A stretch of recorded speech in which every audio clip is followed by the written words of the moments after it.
for? How many strip clubs that you work for? You a beast type of hoe you get murked for? I can tell a lot about a girl on the first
The Snapdragon Pro Series is brought to you by Snapdragon Elite Gaming, Monster Energy, DHL, and the United States Air Force.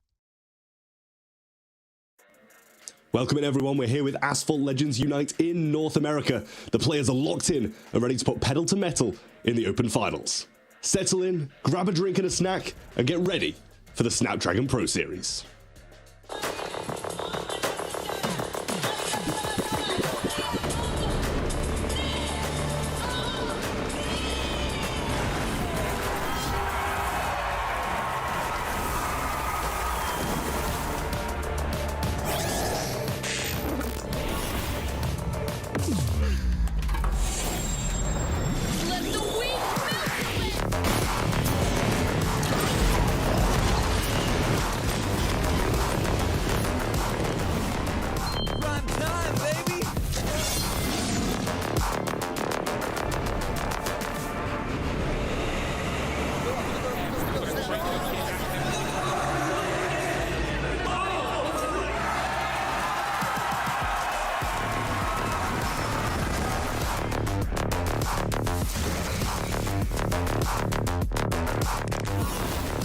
Looks like the players are ready.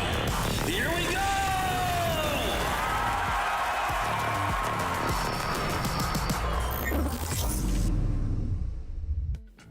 Hello and welcome to the Snapdragon Pro Series. We're here with Asphalt Legends Unite Open Finals for the North American region. I will be your host for the duration of today. My name is Trav, and I'm joined by my two Asphalt experts in Marth and Lethal. Going down the line, how are you feeling about today? I am super duper excited to be back, especially with the gang. You guys, you joined me with the Gamescom finals a couple of months ago, and that was absolutely stunning. So I'm super glad to be back, and this is going to be one heck of a show. Yeah, we did the European region last week. We've already had all the regions now, and now the final one being in North America's best players here. Looking forward to see how it unfolds here today. Yeah, sad to see that this is going to be the last one of the Open Finals. Obviously, as you mentioned, all the other regions are behind us now, and we're focusing in on NA, and it's going to be 8 of the best players battling out here today for the lion's share of that prize pool. Before any of that, though, make sure to go and follow us on socials. It's ESL Mobile on both X and Facebook, and ESL_Mobile on Instagram. Some really interesting stuff over there as well, and make sure to join the Discord at discord.gg/Snapdragon Pro Series to get entered into all of our array of games. You can sign up there and make sure you get in on the best action in mobile esports at the Snapdragon Pro Series. Just really, really interesting stuff. Let's take a little bit of a look at the format, though, where our players have been and where we're going today as well. We started things off in-game in Asphalt Legends Unite, where there was 2 limited time events. Top 4 players from the first one advanced to today, and then joined by the top 4 players from the second limited time event will be in this double elimination bracket today, where we'll start things off in best of 3s all the way to the grand finals, but then we will play a best of 5 to crown a champion in these open finals. It's going to be an absolutely incredible day.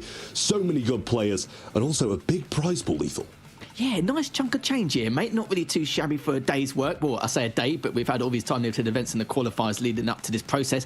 But the main thing is that every single player will be walking home with something guaranteed.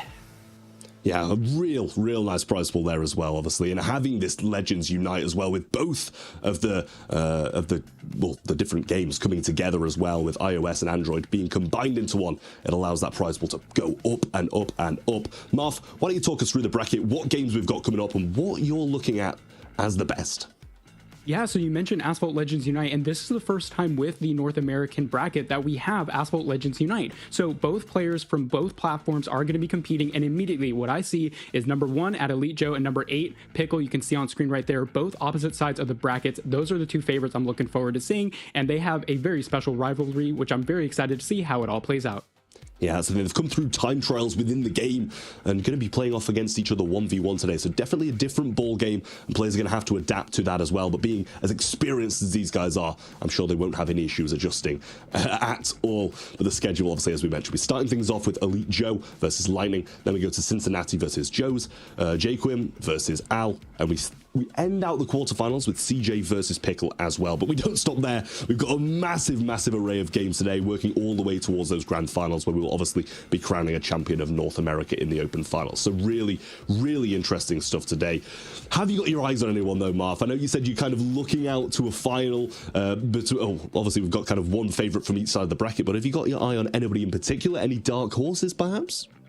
Ooh, that's a great question. I mean, honestly, so with Quim coming in, I believe this is his first qualification, and some of the players in the RPM club, which is one of the top clubs in Asphalt, have been telling me to keep an eye out on this guy because he's a bit of a sleeper agent, if you will. So I'm keeping an eye on Quim because he's appeared in some of my streams within the Asphalt community as well, so I'm looking at him.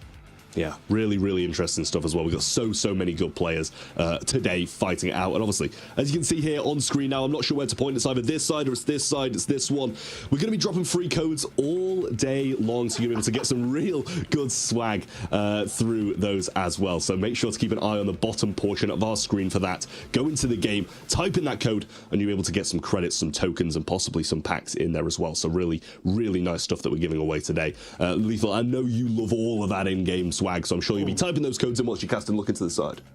I'm not gonna lie to you, mate. I probably will. Might have to dabble in some packs and credits and tokens because, I never get the time to do it. But I won't get the time today because we've got so many matches coming throughout the entire course of the day, and obviously super excited to see how things will go. But yeah, make sure you keep an eye out for those codes. Extremely important.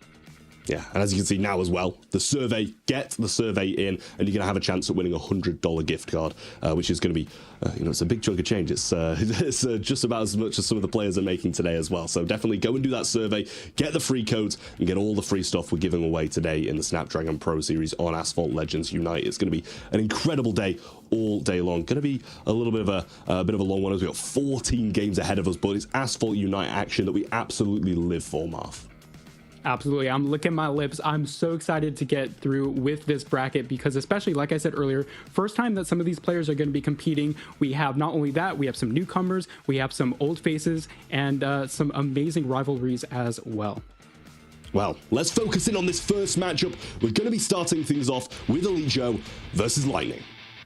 Yeah, this is going to be our first match of the day here in the upper bracket quarterfinals. Marv, we have to see how Elite Joe is going to be doing. He's just come off of not a victory, but a podium finish in the Lamborghini tournament not too long ago, just a few days ago, mind you. And he was looking extremely strong, much better than he did back at Gamescom.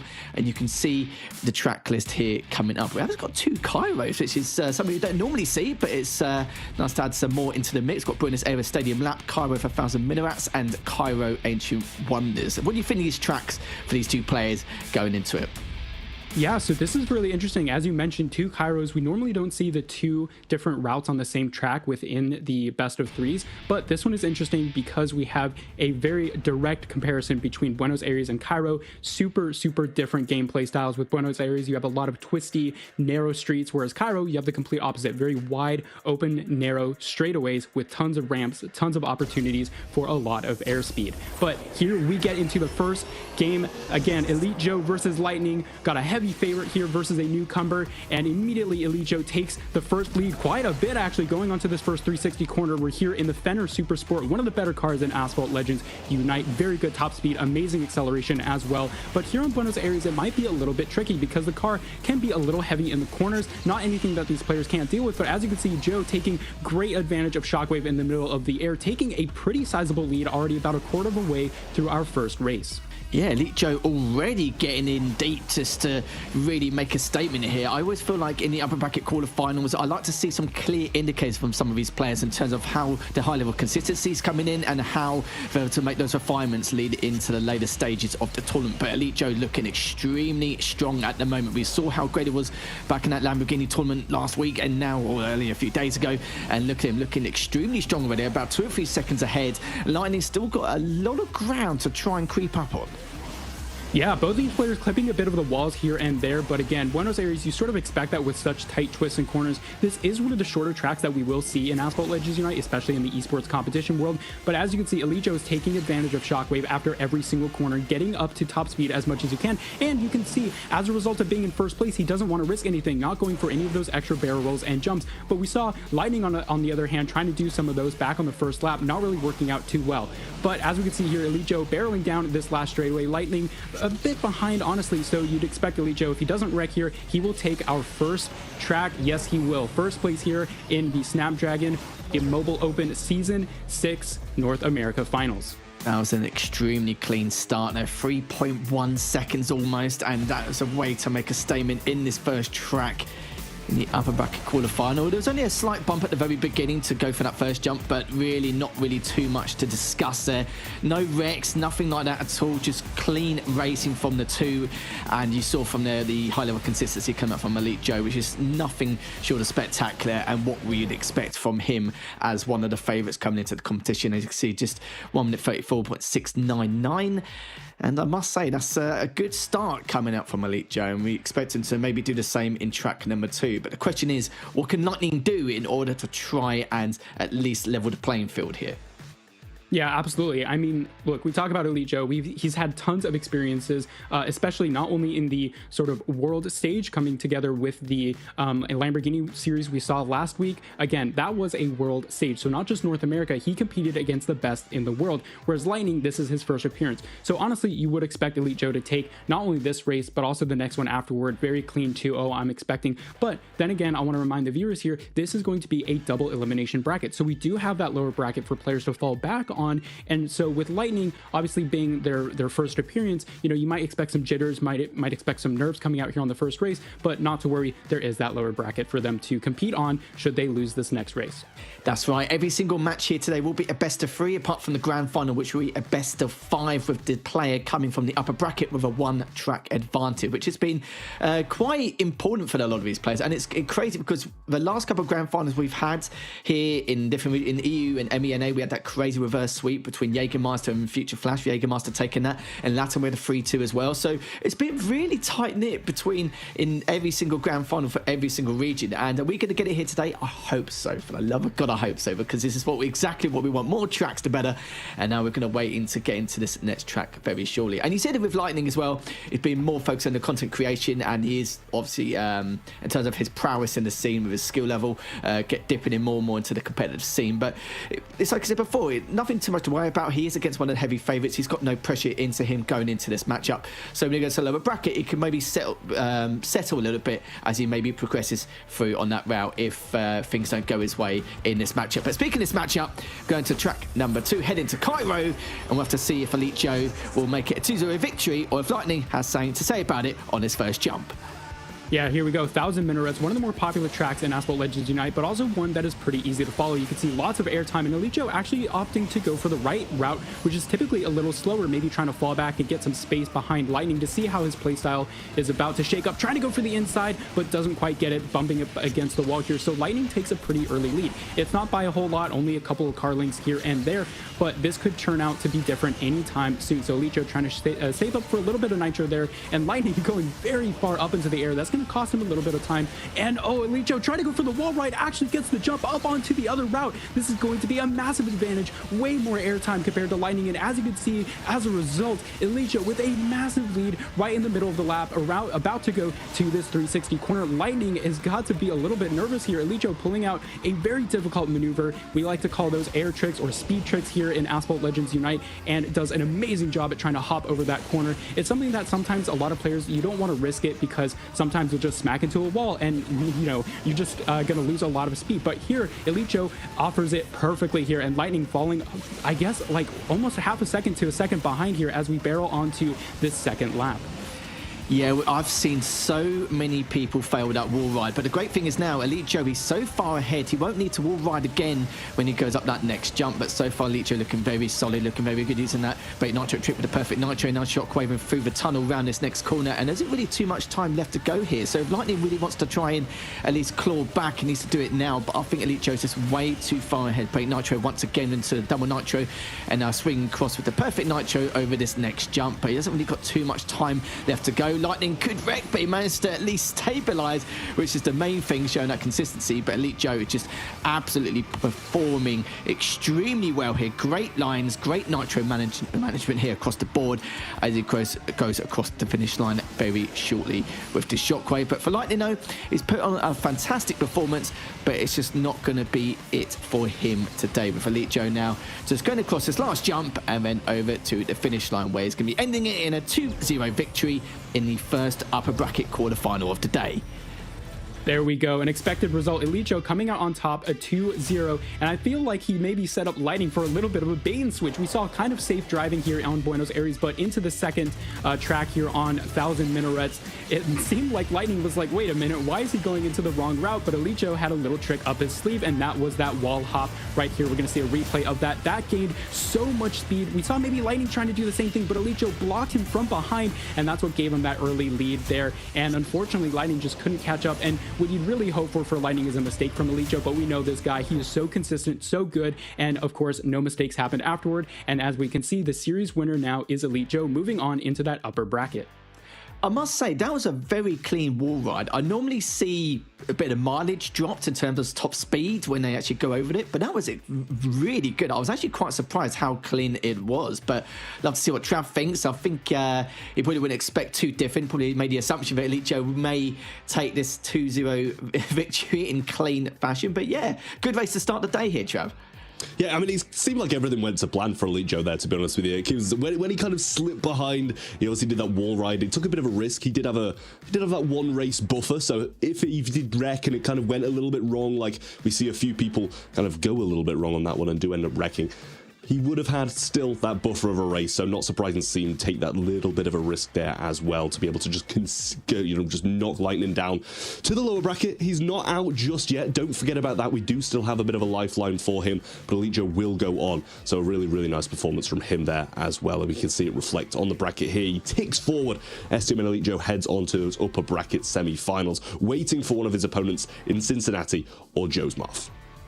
Yeah, absolutely. And this next matchup is going to be really interesting. Cincinnati had a really good performance actually at the Gamescom finals, actually making it to that stage on that World Series premiere. And again, that was a worldwide competition. So not only against the North American competition, but also the worldwide competition as well. But with Jaws coming in, that's also a new player. However, I was also told by some of my RPM members that this guy is something to look out for. The qualifications, even though it is his first time here, he has been known to bring some pretty cool party tricks to the scene in Asphalt Legends Unite. So I'm really excited to see how he drives. Yeah, well, I mean, you mentioned as well, that's the thing, that he's a very, very young player, and that's kind of why he's only just breaking onto the circuit of the Snapdragon Pro Series now. And I think that kind of probably going to help him more than anything. He's probably relatively well known within the game, but not really got that much experience on the big stages in esports. So I'm kind of not sure if that's something that Cincinnati's going to be able to take advantage of, Lethal. Yeah, it really depends on the circumstances here. We see a lot of people like absolutely grind on the time trials or time limited events, but not have too much 1v1 experience, which is going to be absolutely vital. I kind of felt like that personally, where I qualify and then not have the 1v1 experience as much as everyone else has when we first went into it. So I'll be curious to see how much practice he's going to put into this one in the next quarterfinal.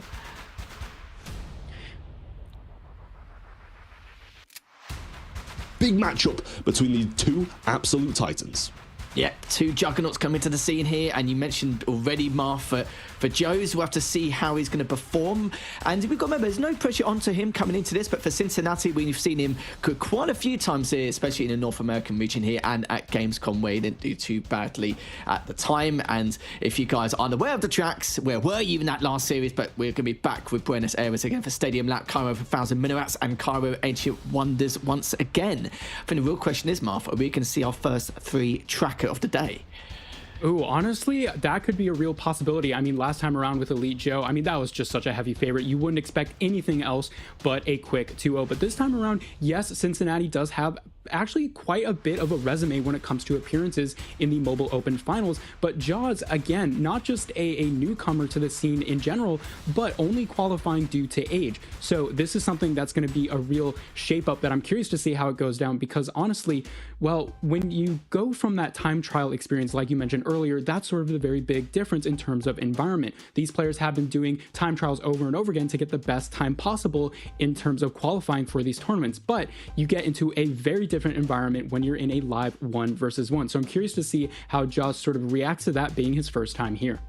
Yeah, it's about making that transition and having a plan B, plan C, plan Z, everything you need in order to make sure that you manage to recuperate your losses. We've seen it time and time again, and still be able to put the pressure on, because you've got to keep the gap as close as possible. The reason why is a lot of people may assume that, okay, you know, it's too far apart, it's not going to be too much happening. But if you close that gap, it puts a lot of pressure on your opponent, especially if they're in first place. And there's been so many occasions where they've actually had a few mishaps along the way and made so many crucial errors which should not have occurred, because they're so, you know, they're thinking about exactly what's going on behind them, no matter what the circumstances are. But long as he's at least going into this with a confident and calm, confident attitude, he should be okay. He shouldn't have any pressure onto him, considering his prowess in the scene compared to Cincinnati, where he's an established player in the North American scene. But let's find out how these two are going to go at logheads here and see how this first track is going to go on Buenos Aires Stadium lap.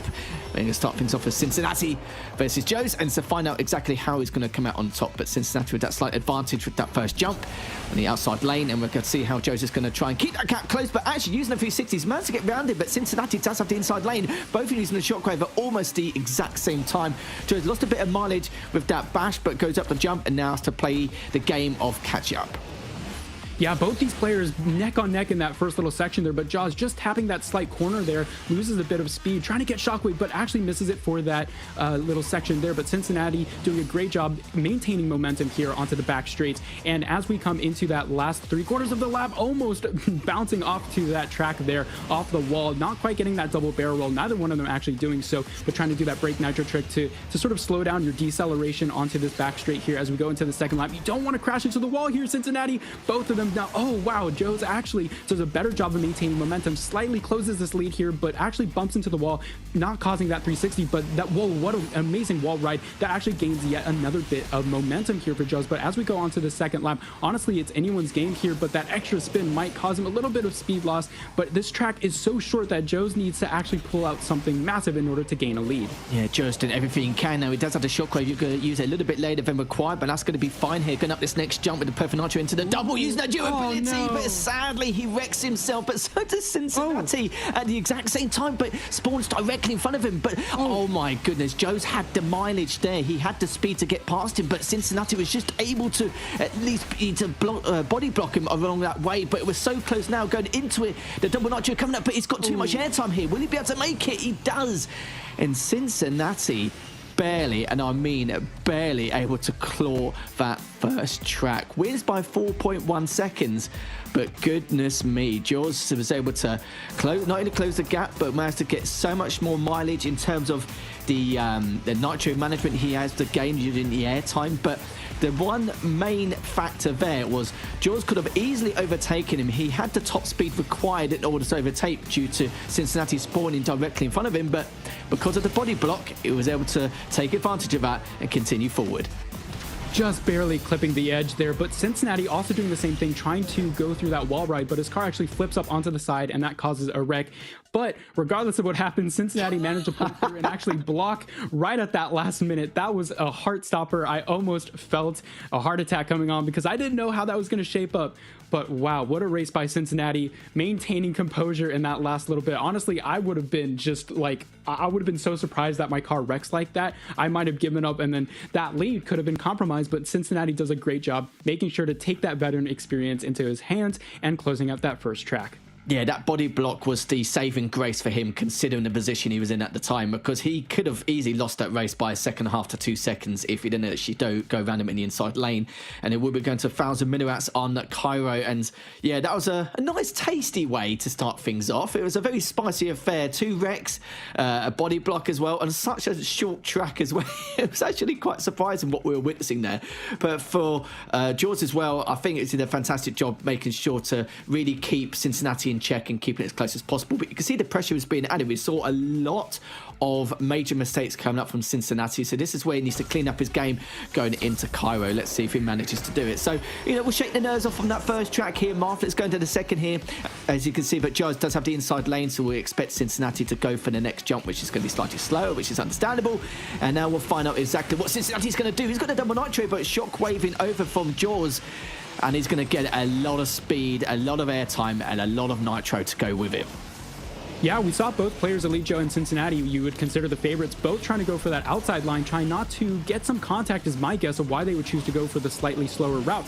But for Elite Joe, we saw exactly how that panned out. Nice triple barrel roll coming out from Cincinnati, torpedo in the sky, as maybe we could see both players trying to go for the wall ride, both of them doing it successfully. One amazing showcase of skill, but no, Joe's actually wrecks onto that little section there of the freeway, and Cincinnati taking an absolute massive lead, barreling down into airtime, getting 30% over the normal top speed into this 360 corner. And honestly, right now, if Cincinnati doesn't wreck or pull off some crazy maneuver, this could be it for this 2-0 victory. But man, what an incredible showcase of skill coming out from Joe's, especially first time around. Honestly, I was not expecting both of them to go for it. You'd expect maybe both of them playing a little safer considering what happened last game, or last track I should say. But as we can see, Cincinnati crossing into our second lap here. But honestly, great attempt from both these players, and it was just unfortunate the way that it shook out for Joe's.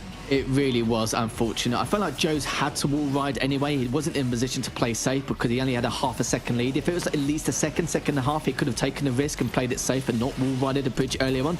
But it doesn't matter. It was all said and done anyway. Cincinnati's now continuing to potentially make that victory lap depending on the circumstances. Good barrel rolls, managed to just barely land after that shockwave. But he doesn't need to wall ride here. He'll be perfectly fine. He can just continue playing it safe and secure that victory, because it could have gone either way otherwise. But again, for Joe's, I respect the play. He needed to do it. It was required in order to maintain that lead. But sometimes these things happen, I'm afraid, Marv.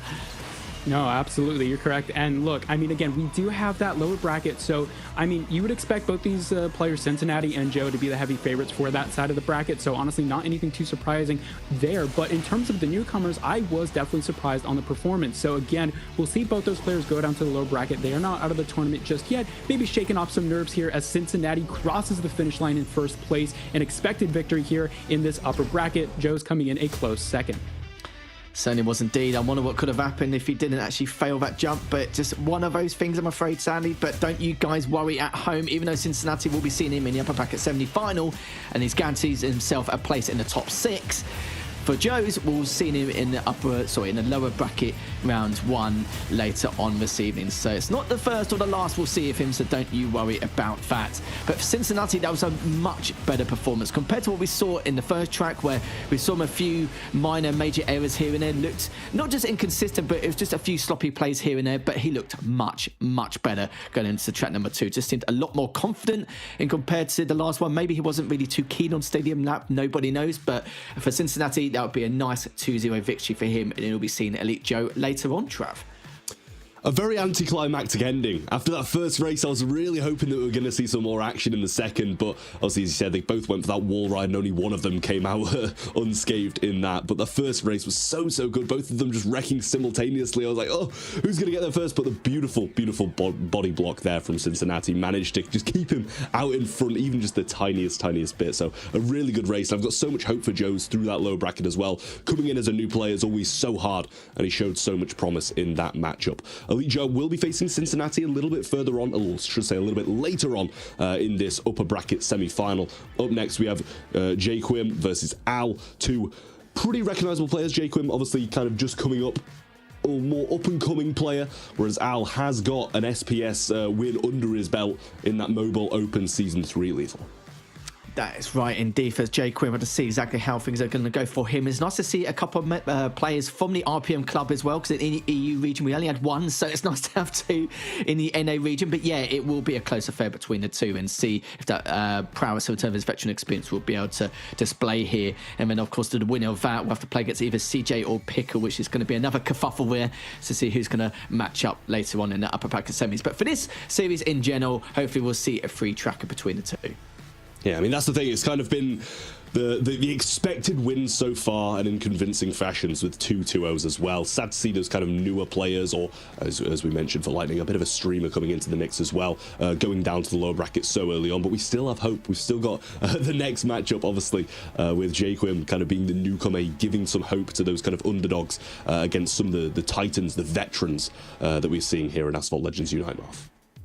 Yeah, absolutely. And I mean, I happened to speak with Quim earlier today. So again, just sort of talking about his first appearance here. And he did tell me he has a little bit of nerves coming up. I told him not to worry about it. You know, there's a lower bracket, but you know, having your first appearance in a finals like this, again, a live 1-versus-1 environment, something you're not used to. However, sort of if we go to the opposite side of that, when I stream and he's in one of my lobbies, he absolutely destroys me. I mean, I wouldn't call myself a super professional, but I've qualified for a couple of tournaments before. But the fact that this guy just destroys me in the races, that is something to say. So I'm curious to see whether or not he brings his A game this time around for his first appearance. If he destroys you, he'll probably absolutely dismantle me then. So that's said and done. That's set in stone.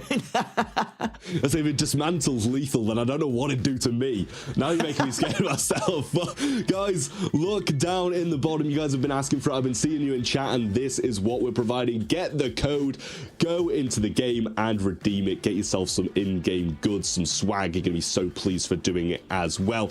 But with that out of the way, get it typed in, get those rewards. We're going to go into the next game with our next versus. It is going to be a big one to see if the underdog can strike back and prove himself to his fallen comrades. Quim versus Al. Yeah, we'll have to see how this is going to go for Quim, but the thing is, over Quim, it's like you mentioned before, doesn't need to worry too much. Yes, sure, he's got the experience, you know, online, but we know full well that for him, we have to see what he can do. He shouldn't really have any pressure on his shoulders anyway, due to the fact that it's his first time making an appearance. Maybe he's feeling a little bit nervous, as you mentioned before, Marv, due to the fact that he wants to make an impact in this tournament, which is the right mentality to have. And if you guys haven't seen the last two series, we're going for the same track list again: Buenos Aires Stadium Lap, Cairo 1000 Minarats, and Cairo Ancient Wonders once again. But it's all about that track number 2. Can be a little bit of doozy depending on the circumstances and what position they're in and how they're going to put the pressure onto their opponents if they're falling behind. And honestly, looking quite forward to this one to see how Quim can really put on a show. Oh, absolutely. I'm looking forward to it as well because, again, this dude absolutely destroys me when we race together. So I'm curious to see if he's going to bring his A game this time. At least you admit it.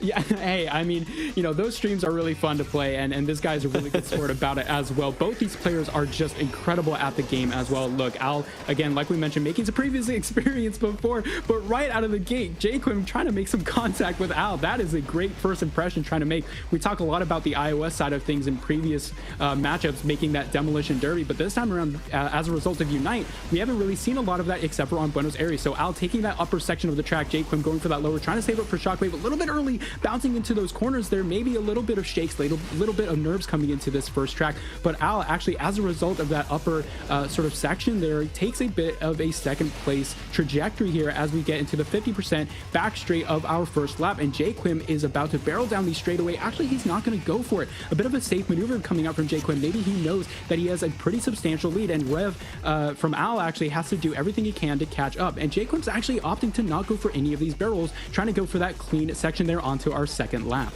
Yeah, he could have potentially taken that jump, but I think with the line he was at, he didn't want to take the risk. It's like I said before, he's got such a clean lead, he doesn't need to worry about it too much here. With Al trailing behind by at least 4 or 5 seconds here, he's going to need at least a wreck or two from Quim in order to be able to close this gap. But Quim is playing it very safe in a secure manner. He's not really going too head over heels as of what is required in order to, you know, take this track, but he's looking very solid already. Not really going for any major jumps. He's just worried about any, like, you know, I know some drivers will avoid certain jumps which could make or break a certain situation, but he's avoiding a majority of them. But in all fairness, in the position he's in, why not? He's using that shockwave going over his next jump. Not the best barrel roll, but you know what? It's a barrel roll in itself, as he's going to have to shockwave into the finish line. And there we have it. Quim takes the first track. So pressure on the shoulders of Al coming into this next quarterfinal.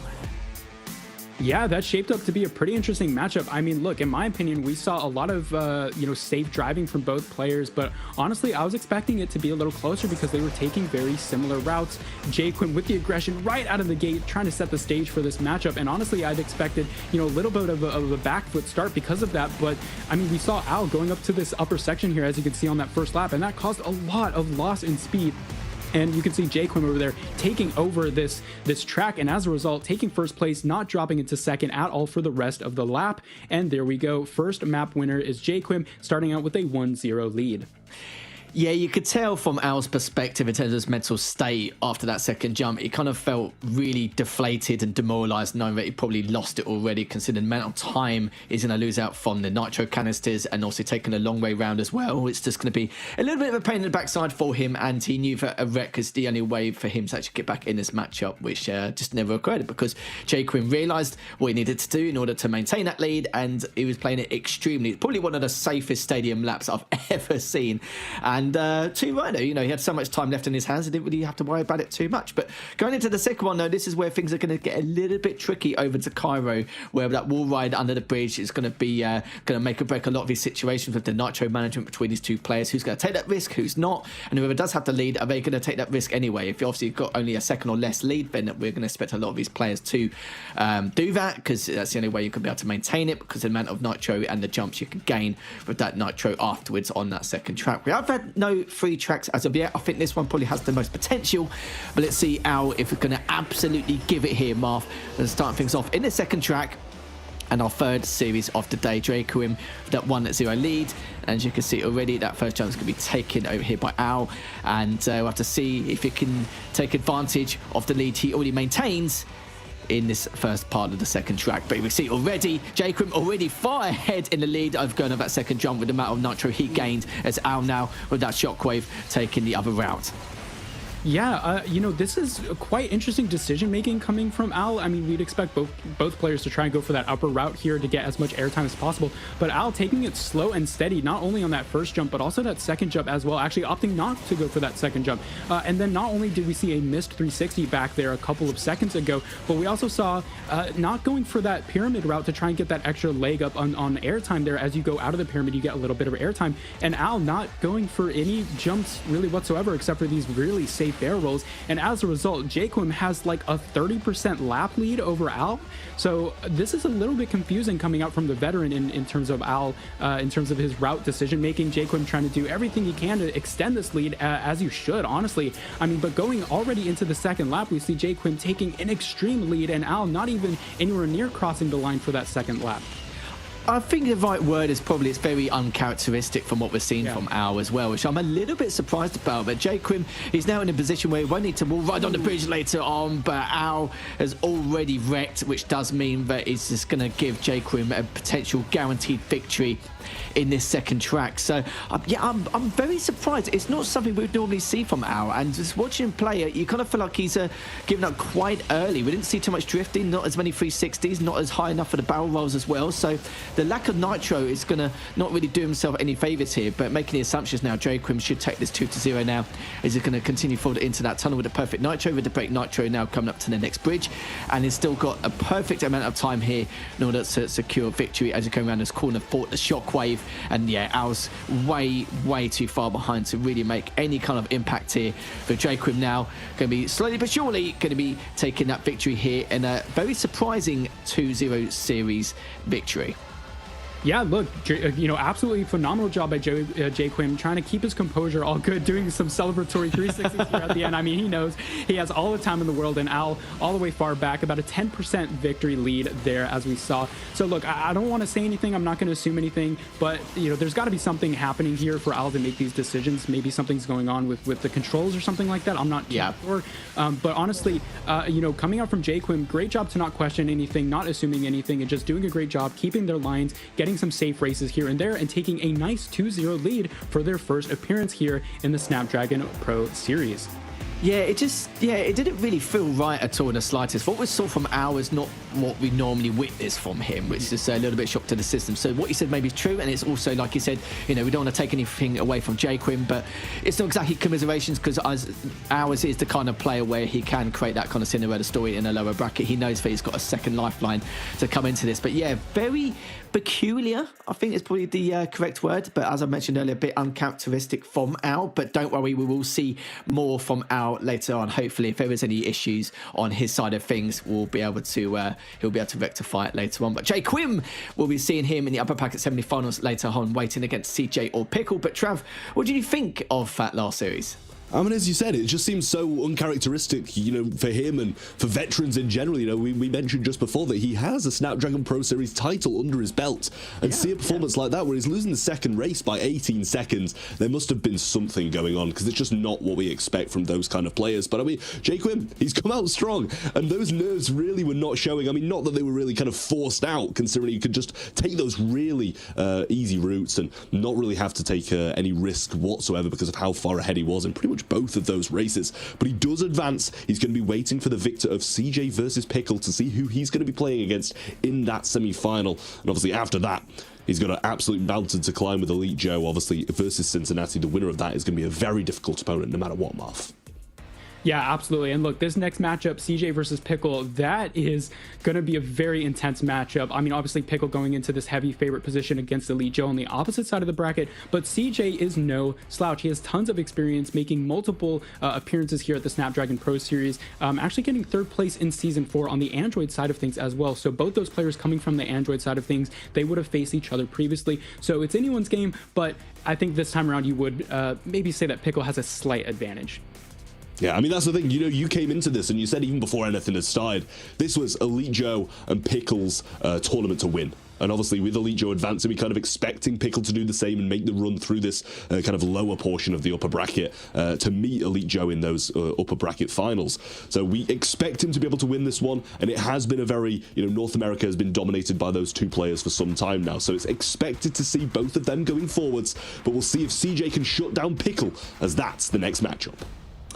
You have to see how things go. Of course, getting that podium finish about, I think it must have been about 9 or 10 months ago, but Pickle placing top 4 over at Gamescom in a global competition is crazy in itself, and then placing second in the previous season as well in North America. So his accolades definitely shows prowess here for Pickle, but we'll have to see what CJ can do here. If it was a best of 5, I would be more in favour of Pickle, but in a best of 3, honestly, anything goes, anything can happen here, so it's really hard to decide. But a lot of people are going to, rightfully so, favour Pickle here, Marv.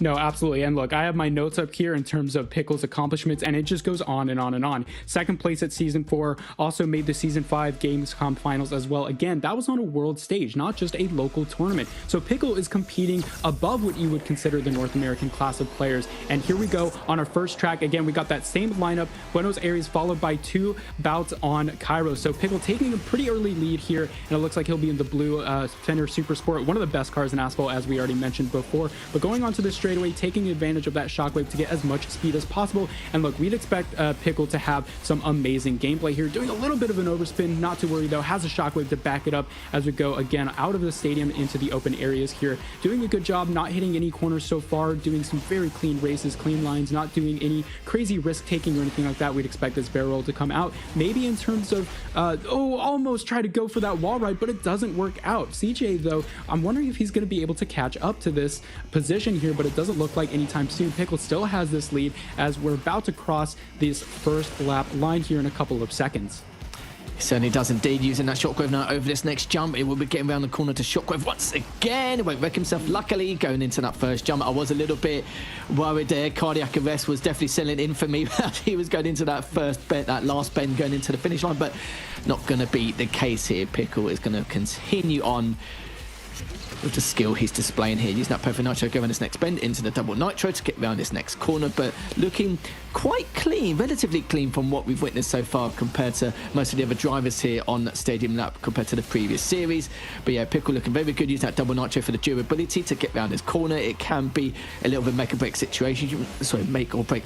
We've seen a few players in the past wreck themselves going across that curb, so I've got that durability early enough over that previous jump. But Pickle with the shockwave, go around this last corner, and that should be it, and Pickle will be taking it. And so you can see there's a disconnect from CJ, but I have to see how things go. But Pickle will be taking that first track, and rightly so as well. I have to see what CJ can do to bring this back. Yeah, we'll see how that plays out. We'll go ahead and start our usual yapping here for a couple of seconds here, but great racing from Pickle out, especially on this first lap. But honestly, learning from their mistake here in this sort of bout of couple of barrel rolls here onto that wall ride. As you can see, both of the players previously, we saw the same thing, actually wrecking onto that wall ride, and it's something we see quite often in this game. It's kind of unfortunate because it's sometimes a little unavoidable. There's not a lot you can do to actually save yourself, but great job from Pickle to clean it out into that second lap. Again, learning not to maybe put that risk into his hands and taking this first map here on Buenos Aires. Yeah, absolutely giving it in that first track. A couple of minor errors here and there. I think we've seen plenty of times how many people actually wreck themselves on that curb. We've seen it countless times in the past in like every single region, so it's not really too much of a surprise if we finally get the first one on Stadium Lap going into this. But Pickle still looking relatively cool, calm, collected, very good lines, good nitro management, good aerials as well, and not too high either. So we're looking pretty strong here coming up from Pickle, and it's just a question of how CJ is going to respond here going into Cairo, because we know about that wall ride, we know how things are going to go. Obviously the inside lane, who's going to get that first jump, that kind of early advantage, and see if they actually maintain that lead to begin with. Yeah, starting position is something that is very underrated in this game, especially because most players are going to be used to starting in the exact same position, starting from those time trial editions where you're sort of playing the same race over and over again. Your car is staying in that same position, starting in that same grid position as we see with that time trials. But obviously, if you're in a 1 versus 1 like we are in this live environment, you're going to start slightly separately as well. But I'm hearing in my little ear here that we're actually going to have a rematch between these players. As you noted, Lethal, previously we had that remote disconnection.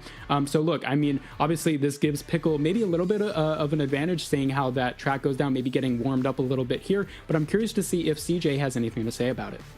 Yeah, we'll have to find out shortly. I did feel like there was something happening at the very beginning, but I don't want to mention, just want to treat it as a normal race, and maybe something maybe we don't know about, but I thought we'll continue it anyway, considering the circumstances. But yeah, looks like we're going to have a completely fresh series again. First track is going to be a rematch between the two, and rightly so as well. I did feel like something was up at the beginning, but I thought, yeah, we'll just carry on. We'll just crack on and just find out what happens at the end, like we normally do.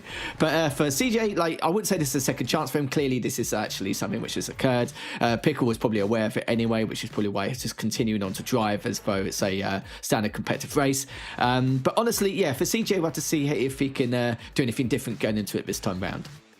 Yeah, absolutely. And this also gives Pickle a little bit of a chance to maybe play a little different of a play style here, as we saw on that first lap, that go about with that wall ride didn't quite work out so well in his favor. On that second lap, however, we saw him adjust, maybe go for a drift instead of actually relying on that wall ride to keep your momentum. So depending on how we see, maybe CJ maybe make some differences in that first lap there, maybe trying to get some contact in. We'll see how Pickle reacts to that sort of thing. But we should expect maybe slight differences here in terms of the play style for Pickle, assuming that he already knows the track already, going maybe for, I guess, what you would call a practice lap, maybe a little bit of a warm-up there. But as you can see, we got the track list again. For those of you who missed our previous races, we do have 1 Buenos Aires go about and then 2 Kairos, again, which is something a little different. We haven't seen that type of thing in previous series, so good chance for these players to get used to Cairo if we see that 1-to-1 victor here. Maybe, hopefully, we'll get a third lap or a third track as you're hoping for this time around.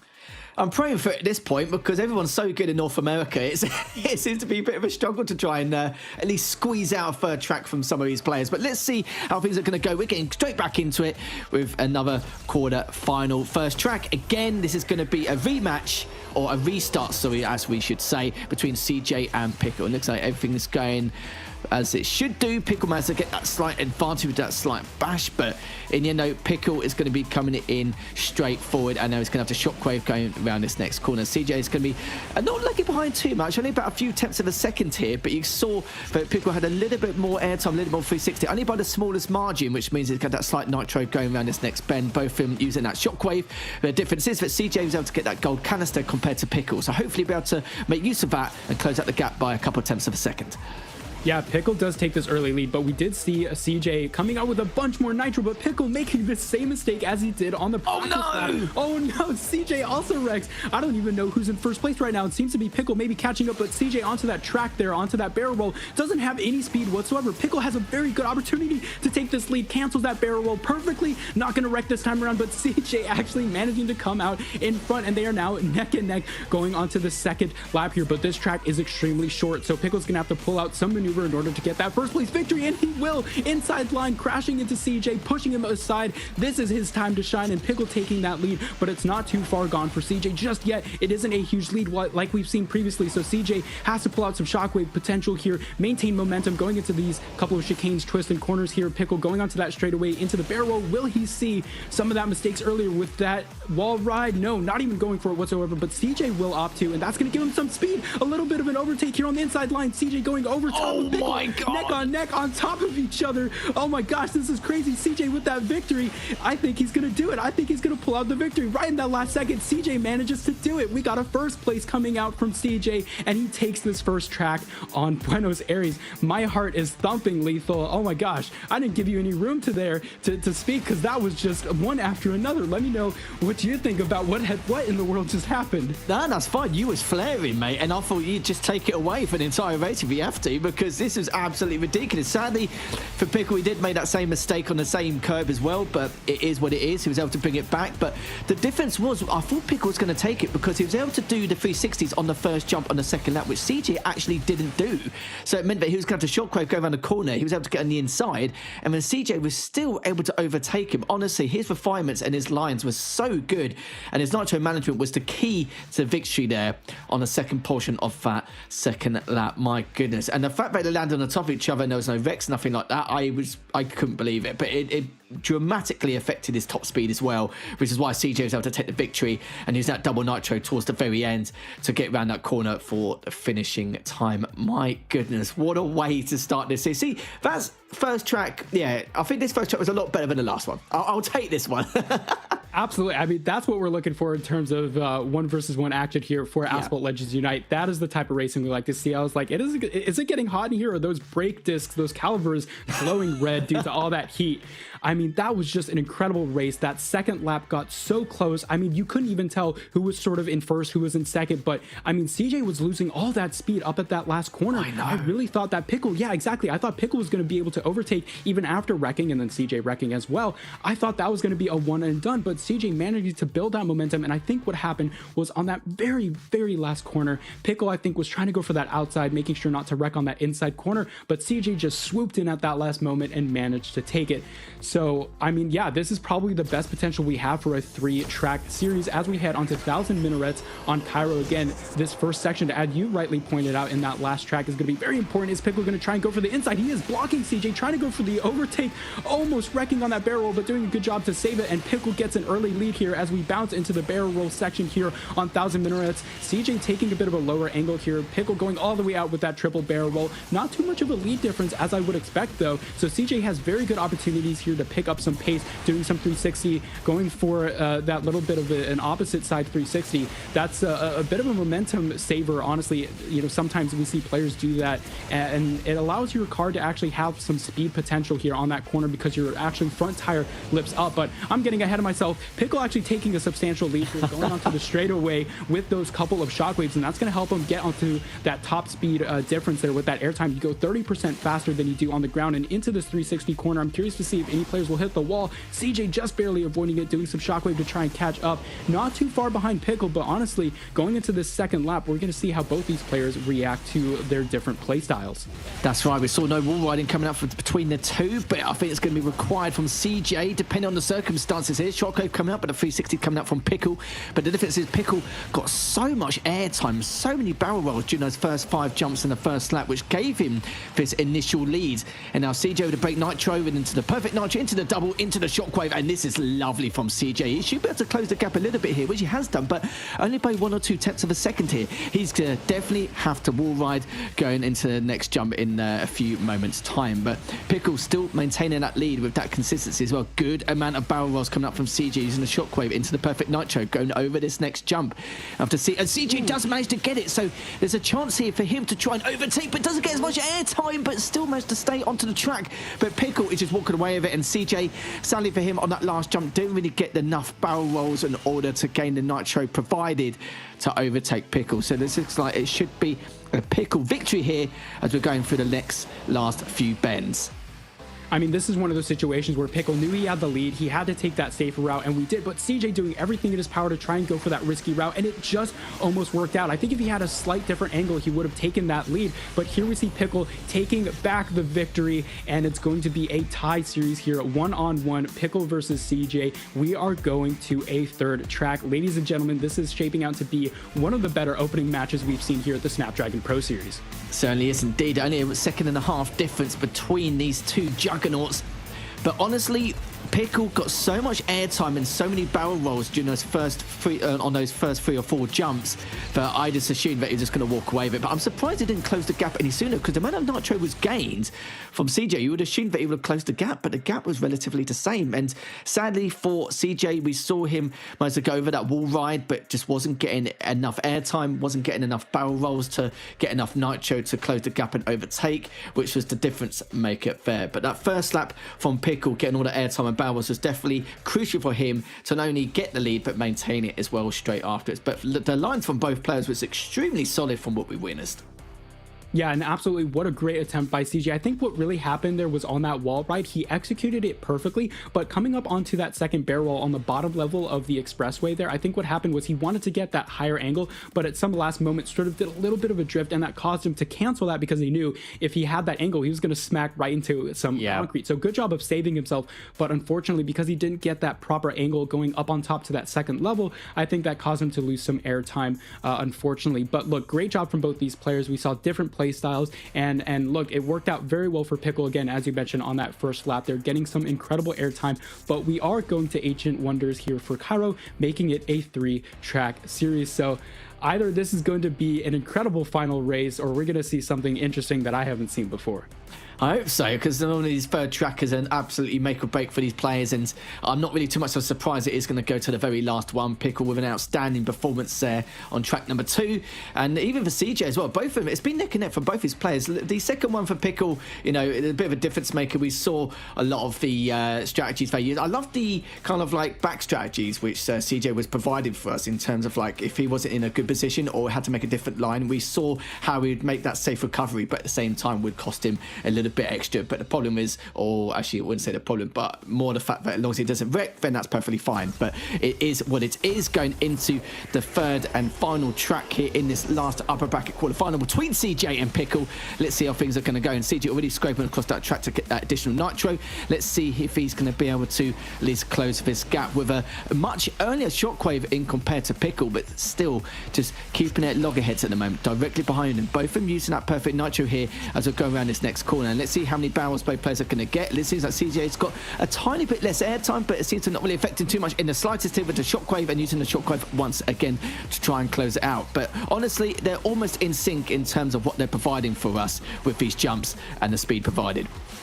Yeah, one of the things that players might not be familiar with is that Cairo is one of the oldest tracks in the game, so they're going to be super familiar. But with this track specifically, as you can tell, there aren't really many opportunities for big straightaways. We will see that coming up here onto the second lap as you cross that line there. There is going to be that open stretch of runway for these players to get some great airtime. But Pickle doing a great job of actually taking a bit of a tighter corner line there compared to CJ. So I think that's really been the difference maker so far. But again, as we come onto the second lap, Pickle does have a pretty substantial lead, but there is a pretty good opportunity for CJ. He's not actually going to go for the pyramid route. You do get some airtime there, but it is a little bit of a tricky thing to master. So Pickle, both of them doing some perfect nitros here to try and keep that speed in the corners. Pickle doing a good job of almost repeating the same exact one, gets a bit of a boost there. That was actually quite lucky from Pickle, and as a result, he's going to even extend this lead a bit further, but CJ not too far behind. He certainly isn't. Indeed, he's caught by at least a 2 or 3 tenths of a second here, using that 360 to get around this next corner and saving that for that shockwave. And honestly, it's anyone's guess here, but he's going to 360 run that bend, but sadly caught himself, but it's going to cost him a little bit of time. I thought it was going to be a lot more time, but seems to be that he's still in case of actually being able to claw from behind, use that double nitro into the perfect. But Pickle now just getting around this next corner, not really too much time left to go. That is going to be it, as the final jump is coming in into the double nitro, and Pickle will be your victor here in our last upper bracket quarterfinal. But GG's for both players. CJ, commiserations to him, but we've seen him later on in the lower bracket, just over a second and a half behind. Honestly, extremely close, and we saw CJ was closing the gap ever so slightly during the last portion of that second lap, but sadly for him, clipping that bend as he was doing that 360 cost him a bit of mileage, which also meant it was going to cost him that track as well. But I feel like Pickle was probably a little bit too far ahead during that course of time. Yeah, I actually didn't catch the fact that CJ almost saved himself there from that wall ride wreck, but great job by Pickle here, maintaining that lead, doing some ever so slightly tighter cornering there, and that's going to grab him this opening series here, keeping his place in the upper bracket. Certainly will indeed, as Pickle is your winner. We'll be seeing him in the upper bracket semi-finals later on against Jay Quim. Jay Quim's been performing extremely well, considering how we saw him in that third series of the day. But I think we need to find out what Trav thought of that last series, because that was a doozy, mate. I mean, it was so close, honestly. Like, I'm so glad that we've actually managed to see one of our quarterfinals go to a 2-1. It's sad to see CJ knocked down to those lower brackets. Obviously, to remind you all again, it's double elimination, so he's not out just yet. He's going to have another chance to battle it out before getting knocked out of the competition. But obviously, Pickle played that absolutely incredibly. And after CJ won that first race, I'm sure he was kind of feeling a little bit backed against the wall. But still, obviously, as one of the main veterans of North America, Pickle managed to just climb forwards and continue his dominance to get himself to these upper bracket semi-finals. Obviously, it's going to be STML Elite Joe versus Cincinnati, Jay Quim versus Pickle, and it's surprising to see Jay Quim actually come through against one of those titans like Al. And then the lower bracket's going to consist of Lightning versus Joe's and Al versus CJ down the bottom half. Yeah, look, and this is going to be an incredible matchup here. Jay Quim versus Pickle, not an expected placement here. Although I want to touch on that lower bracket just a little bit, because now that we've seen CJ and, of course, all the other players shake it down there on that first opening matches there, you'd sort of maybe say that CJ has the favorite to keep pushing on through this lower bracket, depending on who else gets sent down later on. Yeah. Oh, go ahead. No. I was just going to say that, yeah, I'd like to see how CJ's going to perform. I don't expect him to go out so early, and if he does, that will definitely be an upset. And for Jay Quim, I'd like to see him in terms of like the match, to see how well he gets tested and see how much we can actually push him to find out some key indicators of how well he could do in the rest of the competition. Yeah, it does seem like CJ's kind of the dominant force in that lower bracket so far, or at least from what we've seen in those quarterfinals. With the quarterfinals done, though, we are going to be moving on to those lower bracket games. We've got to do a short break first, so don't go anywhere. We'll be right back.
Snapdragon Pro Series is brought to you by Snapdragon Elite Gaming, Monster Energy, DHL, and the United States Air Force.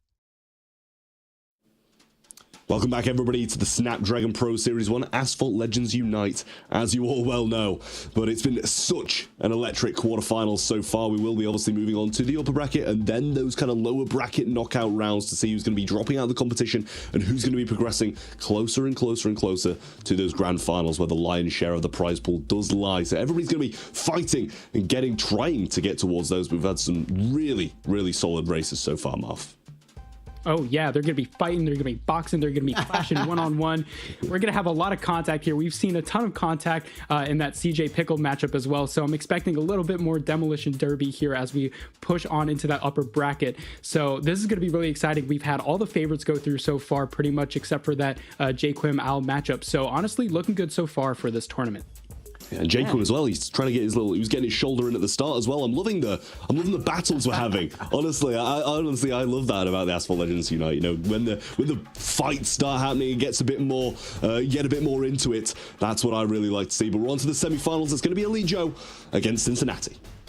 Thanks a lot, Trav. And yeah, Elite Joe, Cincinnati, we're getting to the spicy games we could see here, Marv, now, and to find out what Cincinnati can do to take down this juggernaut here in Elite Joe. We know how much of a great performance he had in the Lamborghini event only a few days ago, but no Cairo this time, so that'll be nice to see. Going over to the Himalayas for Frozen Route, and we've got Osaka for Industrial Revolution, and then Rome for Timber Stream if it does go to a track number 3, which potentially we could see in these two series, but Frozen Route, we'll have to see how things will go and what indicators we'll find out between the two going at it here. But for Cincinnati, I'd like to see what he can bring to the table, because I know in that first track in his series, a little bit shaky, I think safe to say, but track number 2, he turned things around completely, and it was a lot more closer to perfection in comparison.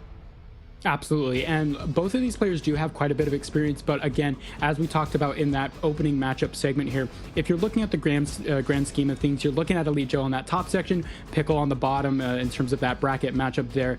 So look, even though Cincinnati has really great performances in the past, and we can expect great things from him, I'd honestly sort of predict that Elite Joe is still going to take this one, even though something to note for one of these players with Elite Joe is because he was at that tournament very recently across the ocean there in Spain, he may not have had as much time as he may have wanted to in order to practice. So maybe Cincinnati can take advantage of it as we move on to our first semifinal matchup in the Himalayas. And as we can see, these players are on a different car. This is the W Motors Lycan Hypersport, a little bit different to what we've seen previously in the opening matches with the Fenrir Supersport. So even though you have a little bit of a reduced top speed with this car, you do have much better handling potential, a little bit sharper, a little bit quicker in the corners. Now, not necessarily the most amazing thing for Himalayas as we see some big open stretches here, but we'll see how these players take advantage of the airtime. And Elite Joe doing a great job with nitro management takes a pretty sizable lead as we go onto our first chicane. Yeah, good straight barrel roll coming up from both these players here. Cincinnati also being consistent, just trying to be on his tail, using a shockwave over that next jump. Good amount of barrel rolls as well. Must have maintained that nitro to use the perfect nitro going into this, but sadly misses that gold canister. But Rex, sadly, which means that Elite Joe is going to have a considerable lead using that perfect nitro to go this next jump. But Elite Joe could wreck. Oh no, he manages to stabilize, which we don't even see too often, actually, Marv. Oh man, that was too close for comfort. I mean, we already had that one wreck there with Cincinnati, and that's honestly not super unexpected. I mean, that little section there trying to bounce off the rocks is a little bit of a speed trick. You see players trying to get as much as possible, but sometimes you maybe jump into 1 or 2 more rocks than you should have. Other times you try and do that 360 in combination to get nitro and get that airtime, but Cincinnati unfortunately couldn't quite combine the two 360s as well as bouncing off the rocks. But look, Elite Joe we saw very closely into that wreck position, but fortunately saved himself from that destruction. So look, I mean, Elite Joe maintaining this lead, Cincinnati doing a great job doing everything they can to try and get as much airtime as possible, but this lead is pretty far extended for Elite Joe. So unless we see anything crazy, and we'd expect some safe driving from Elite Joe knowing that he's in first place, I wouldn't say, it's looking like a pretty easy victory here for Elite Joe as we continue this second lap here. So he does indeed wall ride in the caves like it's his day job. Looks like jet lag is not selling in for Elite Joe, looking extremely strong as it was using that break nitro into the shockwave now, into that jump, and it's almost down to the final bend here. He's going to clean things up, and I must say Elite Joe looking extremely strong, showing that high level of consistency and his pedigree of skill across the board. As Cincinnati will follow behind him. And as you can see there, an 8.4 second difference between the two, which is huge considering he only wrecked once. But for Cincinnati, he was probably a little bit demoralised, knowing that no matter what he's going to do, he will not be able to creep up against his opponent. But a very strong showing between the two in that first lap. But with Cincinnati missing out on that gold canister and not being able to wall ride on into the caves, and of course using that 360, which actually cost him the wreck in the first place, that was going to be it. But for Cincinnati, I do respect that decision due to the fact that it was the only way he could try and close the gap. Yeah, you needed to really get that yellow nitro there to get the extra nitro, actually. But Elite Joe managed to grab it, got some extra airtime as a result, and took this first track victory. So we're going to be moving on shortly to the next track. And again, this is going to be a little different compared to what we had with the opening matches. We have more of a difference in terms of the track selection. So I believe next we have Rome and then Osaka, or it could be the other way around. I think Osaka and then Rome. But either way, it's going to be very different compared to Cairo, because Cairo is a very top speed oriented track, whereas with these next couple of track selections here, we're gonna have a little bit more twist and corners. Himalayas obviously being similar that we just saw to Cairo. So again, those top speed oriented sections we saw with Elite Joe, as soon as Cincinnati wrecked, he had that opportunity to go leaps and bounds ahead. So yeah, Osaka will be our next one with the Industrial Revolution. Great opportunity for Joe to secure this 2-0 in this upper bracket, but this will be a very interesting one because these cars are built for more of that handling section. As I discussed earlier, the Fenner a little bit more heavy in the corners, but the Lycan Hypersport really good at those sharp corners, especially on Osaka, where we see a lot more of those sharp corners. We saw a hook corner in one of the sections as well, so I'm curious to see as well if any of these players are going to try and take advantage of any floaty drifting. That's what we've seen previously. If you were wondering why all these players were doing a bunch of 360s before a corner, maybe that slows you down, but it actually speeds you up because of that tire lift. But as we see here, coming onto Osaka, Industrial Revolution, Cincinnati taking a bit of an early lead. Elite Joe maybe going for that inside, but opts for Shockwave instead across that rough terrain to maintain the speed, doing a great job of making sure that Cincinnati doesn't get too far ahead. Double barrel coming out, trying to go for the inside line. Elite Joe doing a quick overtake. Oh my gosh, that knockdown here, first one we've seen in the tournament, and Cincinnati gets placed well behind, at least 5 seconds, and Elite Joe is about to go into this hairpin corner with a big smile on his face. As we go around this U-bend here across the bridge, and it does mean that Cincinnati is going to be a good 3 or 4 seconds behind bare minimum, but Elite Joe looking extremely strong already and in pole position now to take this series victory. Using the shockwave and manages to land just barely, not even favouring the double nitro, which is a great play coming up from Elite Joe, just showing that veteran experience, and now just whipping out the 360s after every single jump and the amount of nitro gained there. And this is why I'm a little bit worried about how people are going to grind. Okay, fair enough. Elite Joe decides not to take that risk and wall ride a lot earlier, which we know a lot of these players do going into that second lap, but decides not to risk it. And you know what? He probably can risk it now, because Cincinnati sadly has wrecked himself once again. So this should be an almost guaranteed victory coming up for Elite Joe. Yeah, absolutely. I mean, it's even after that first wreck, you might have thought, okay, if Elite Joe makes a couple of mistakes, we could see that comeback from Cincinnati. But after that second wreck, honestly, I don't think there's any comeback from that. So great job by Elite Joe after that knockdown, securing himself a very, very safe lead. And we do see a little bit of a gentleman's agreement to not intentionally try and wreck. And oh, Cincinnati wrecking on the pole once again. Maybe a bit of nerves coming out after facing Elite Joe and getting maybe a little scared of trying to face one of the dominant forces in this tournament. So we will probably see him go down to that lower bracket, where honestly, if you look at that matchup, aside from CJ, you sort of think that Cincinnati does have a pretty good chance of coming back from that lower bracket. But Elite Joe chaining these 360s together, doing a great job maintaining the lead, and will cross the finish line here, making a quick 2-0 victory in the semifinals. Certainly was indeed. Maybe a little bit of pressure, a little bit of nerves. We did witness it on the first track from Cincinnati in the past, in that previous series in the upper bracket quarterfinals, but don't worry, we'll be seeing Cincinnati once again in the lower bracket round 2. But for Elite Joe, he's guaranteed himself a place in the upper bracket finals. guaranteed top 3 as well. So a big chunk of change coming up for him, at least $800 no matter what. But we know from Elite Joe's track record, he'll be looking to gun for first place here. But we saw at the very beginning with Elite Joe was actually bounced into him on that third jump and then was able to get around him and actually create that knockdown as well, which could have been the start of Cincinnati's demise, sadly. But from Elite Joe, good performance, nice clean driving, and great lines of nitro management across the board. Absolutely, and you would assume that the knockdown isn't quite intentional. I mean, unfortunately, you're just matching a Shockwave player against someone not in Nitro, but as a result, Elite Joe is going to take the victory here, and that's going to continue us on into the tournament as we, well, continue some of these very exciting races in the Snapdragon Pro Series. You know, you're not taking yourself out of the race, you're being taken out of the race by someone else. And obviously, as you said, it's GA, usually gentlemen's agreements, try and stay away from each other and not have that.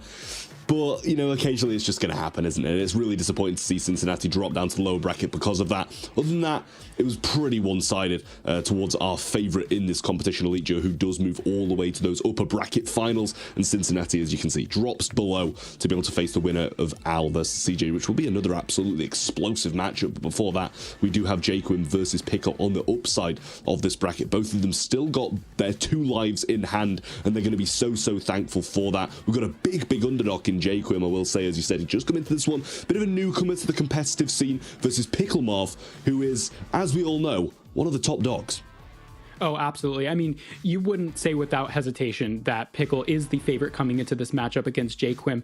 We did see a surprising 2-0 from him in that earlier opening matchup versus Al. But honestly, I mean, I do know both these players are very familiar with each other. They're in the same club, so they're very familiar with each other's playstyles. So you'd imagine that Pickle has a ton of confidence coming out here against this matchup. Yeah, you do kind of expect that, Lethal. I'll ask you as well. I think it's going to be a pretty fair answer that you're going to have. Who do you think is going to come out on top of this one? It should, in any right, it should be Pickle, and we've seen his driving in terms of his performance and everything else. He shows no fear, especially at the very beginning. Some of the strategies he used to at least cause a bit of a kerfuffle, like a close affair on that first jump, even back earlier on Stadium Lap, the way he drifted into his opponent, I did not expect that. He's clearly practiced that quite a few times to see if he can actually get away with not having too much body blocking or bashing on that first jump, and got away with it every single time. So he's definitely practiced that quite a bit. Yeah, well, it's going to be Quim versus Pickle. We'll see if there's any tussle in the early stages between these two players, but it promises to be an absolute banger. It will be a banger. I'm sure it will be indeed. And it's funny, we've seen Pickle, who's been showing no fear on the track, versus Quim. Technically his debut, and we'll have to deal with the shenanigans which Pickle is going to display. Of course, if you guys didn't win that last upper bracket semi-final, we've got the same track list once again.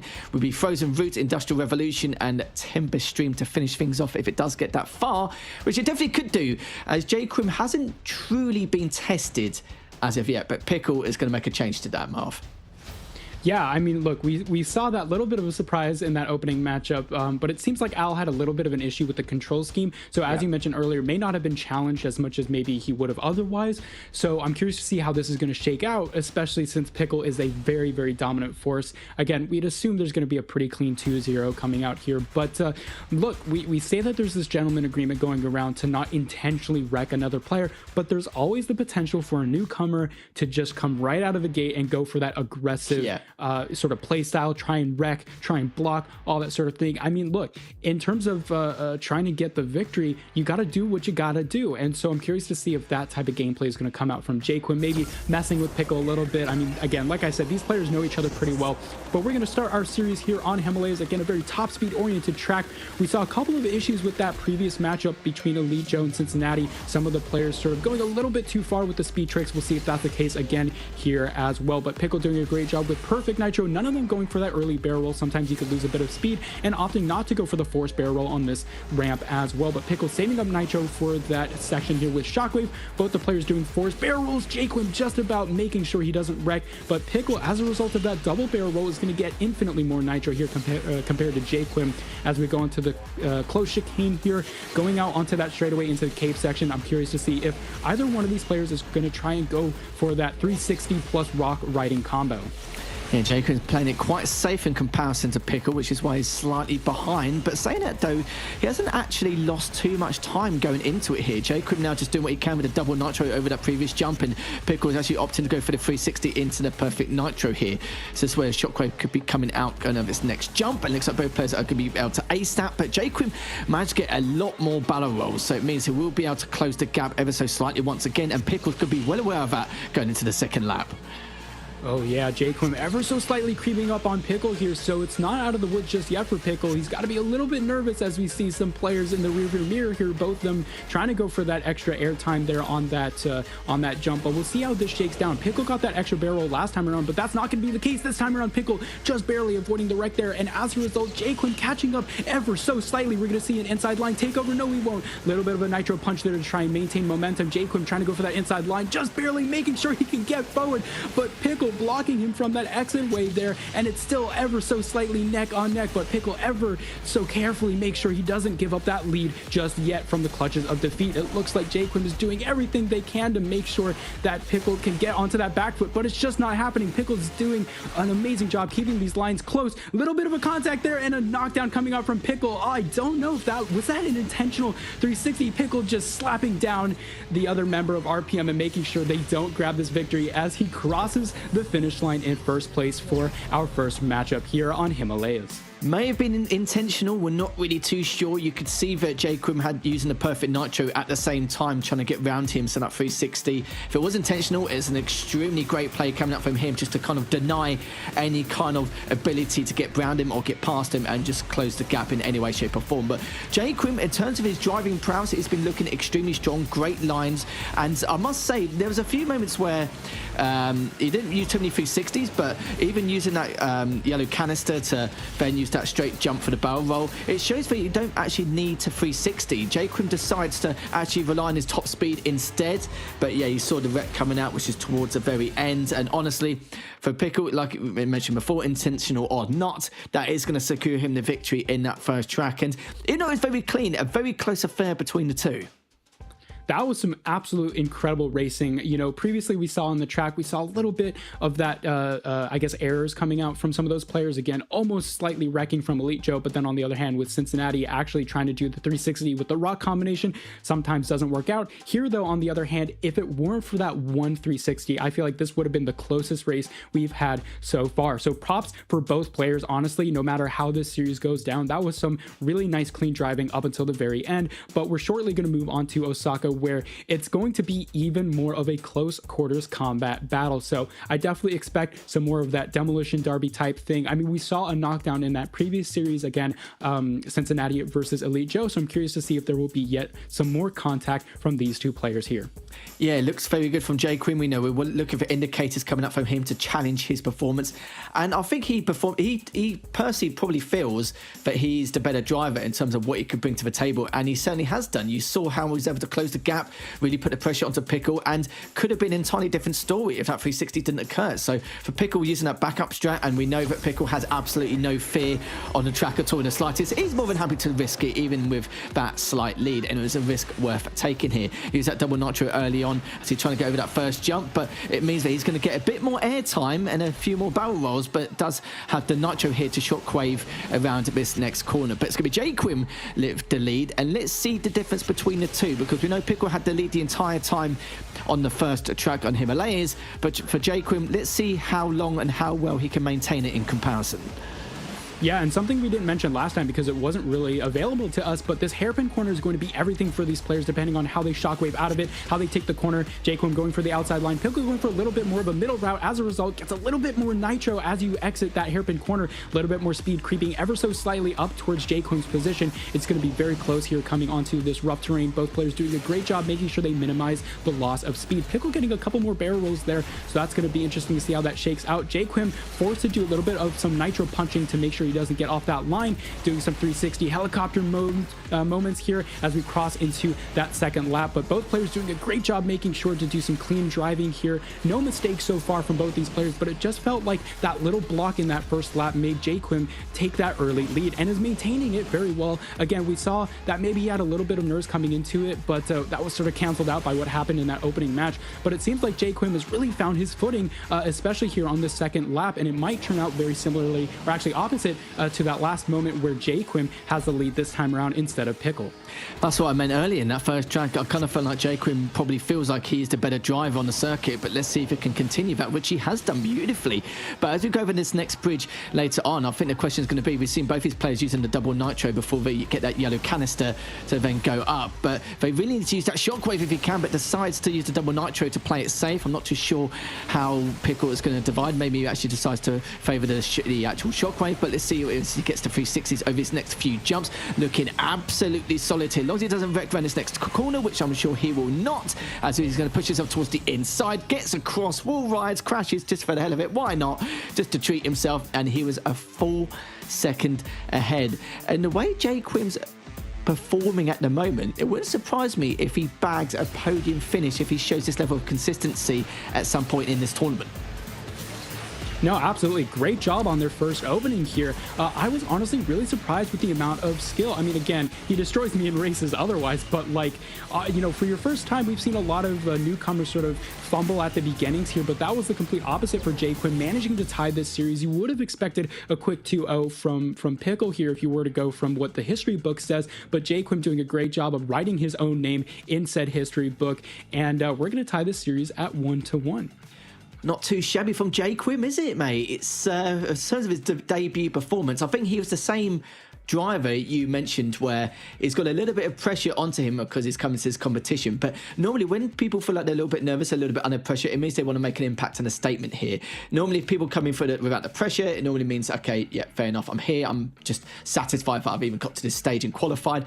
But it's nice to see that another RPM driver is in the mix here in the North American scene, looking to make a statement, and he certainly has done already. Of course, top 6 guaranteed, could be top 3 guaranteed if he takes down Pickle here, and if he does, that would be massive for Quim coming into this. And if you're just joining us, where on earth have you been in this upper bracket semi-final number 2? And Rome at Timber Stream will be the last and final track going into it here to find out the winner of this matchup will face up against Elite Joe in the upper bracket final. And I don't think it matters if it's Quim or Pickle. I think they're going to put on a stellar performance against Elite Joe later on. Absolutely. And look, one of the other sides to this is, you know, if we're talking about hypothetically, if Quim takes the victory here in this third track, which we'll get to shortly, what in the world is going to happen to those players in the lower bracket? All of a sudden, Pickle is there, the heavy favorites for the entire tournament. You got to be sweating if you think that Pickle might come down to that lower bracket and mess things up. Like, that is a crazy thing to think about. So honestly, you know, this has a very big potential for Quim to sort of upset the entire tournament, regardless of how everything is shaken down. He's done a great job so far, so props to both of these drivers. You know, shortly we'll go here onto this third track deciding match, which I'm sure will be a heck of a race for us to enjoy and for you at home as well. But I mean, that lower bracket was already looking pretty feisty there, but if Pickle goes down, that's going to be something that I don't think we've seen before, especially with a very heavy favorite. Yeah, it will be an upset, but considering how well Quim is performing, it's nothing really from Pickle's side. It's just he looks to be the better driver, better lines, better nitro management, better airtime, better barrel rolls. He seems to be a lot more refined across the tracks, and not saying it's you know, tracks that favours him or not, but it doesn't seem to matter what track he's on. He's performing at a very high level, and this is where some of these top players are going to be worrying, thinking, oh my god, like, you know, got this player from another one. I wouldn't say unknown, obviously, because he's part of the RPM club, but just the fact that they've got additional competition in the North American scene, which is great for the competitive edge from all these players to push boundaries and to bridge that gap in terms of skill level and breaking the skill ceiling as well. So here we go again, last track in this upper bracket semi-final between Quim and Pickle, as we'll be starting very shortly as we head into it now to see who's going to get the edge at the very beginning, and we'll find out soon as Quim will start on the left side to get that canister. Pickle decides to actually stay on the right side, which is what the majority of players normally do, but these jumps are going to be crucial here to find out who's going to get a better nitro and may potentially overtake.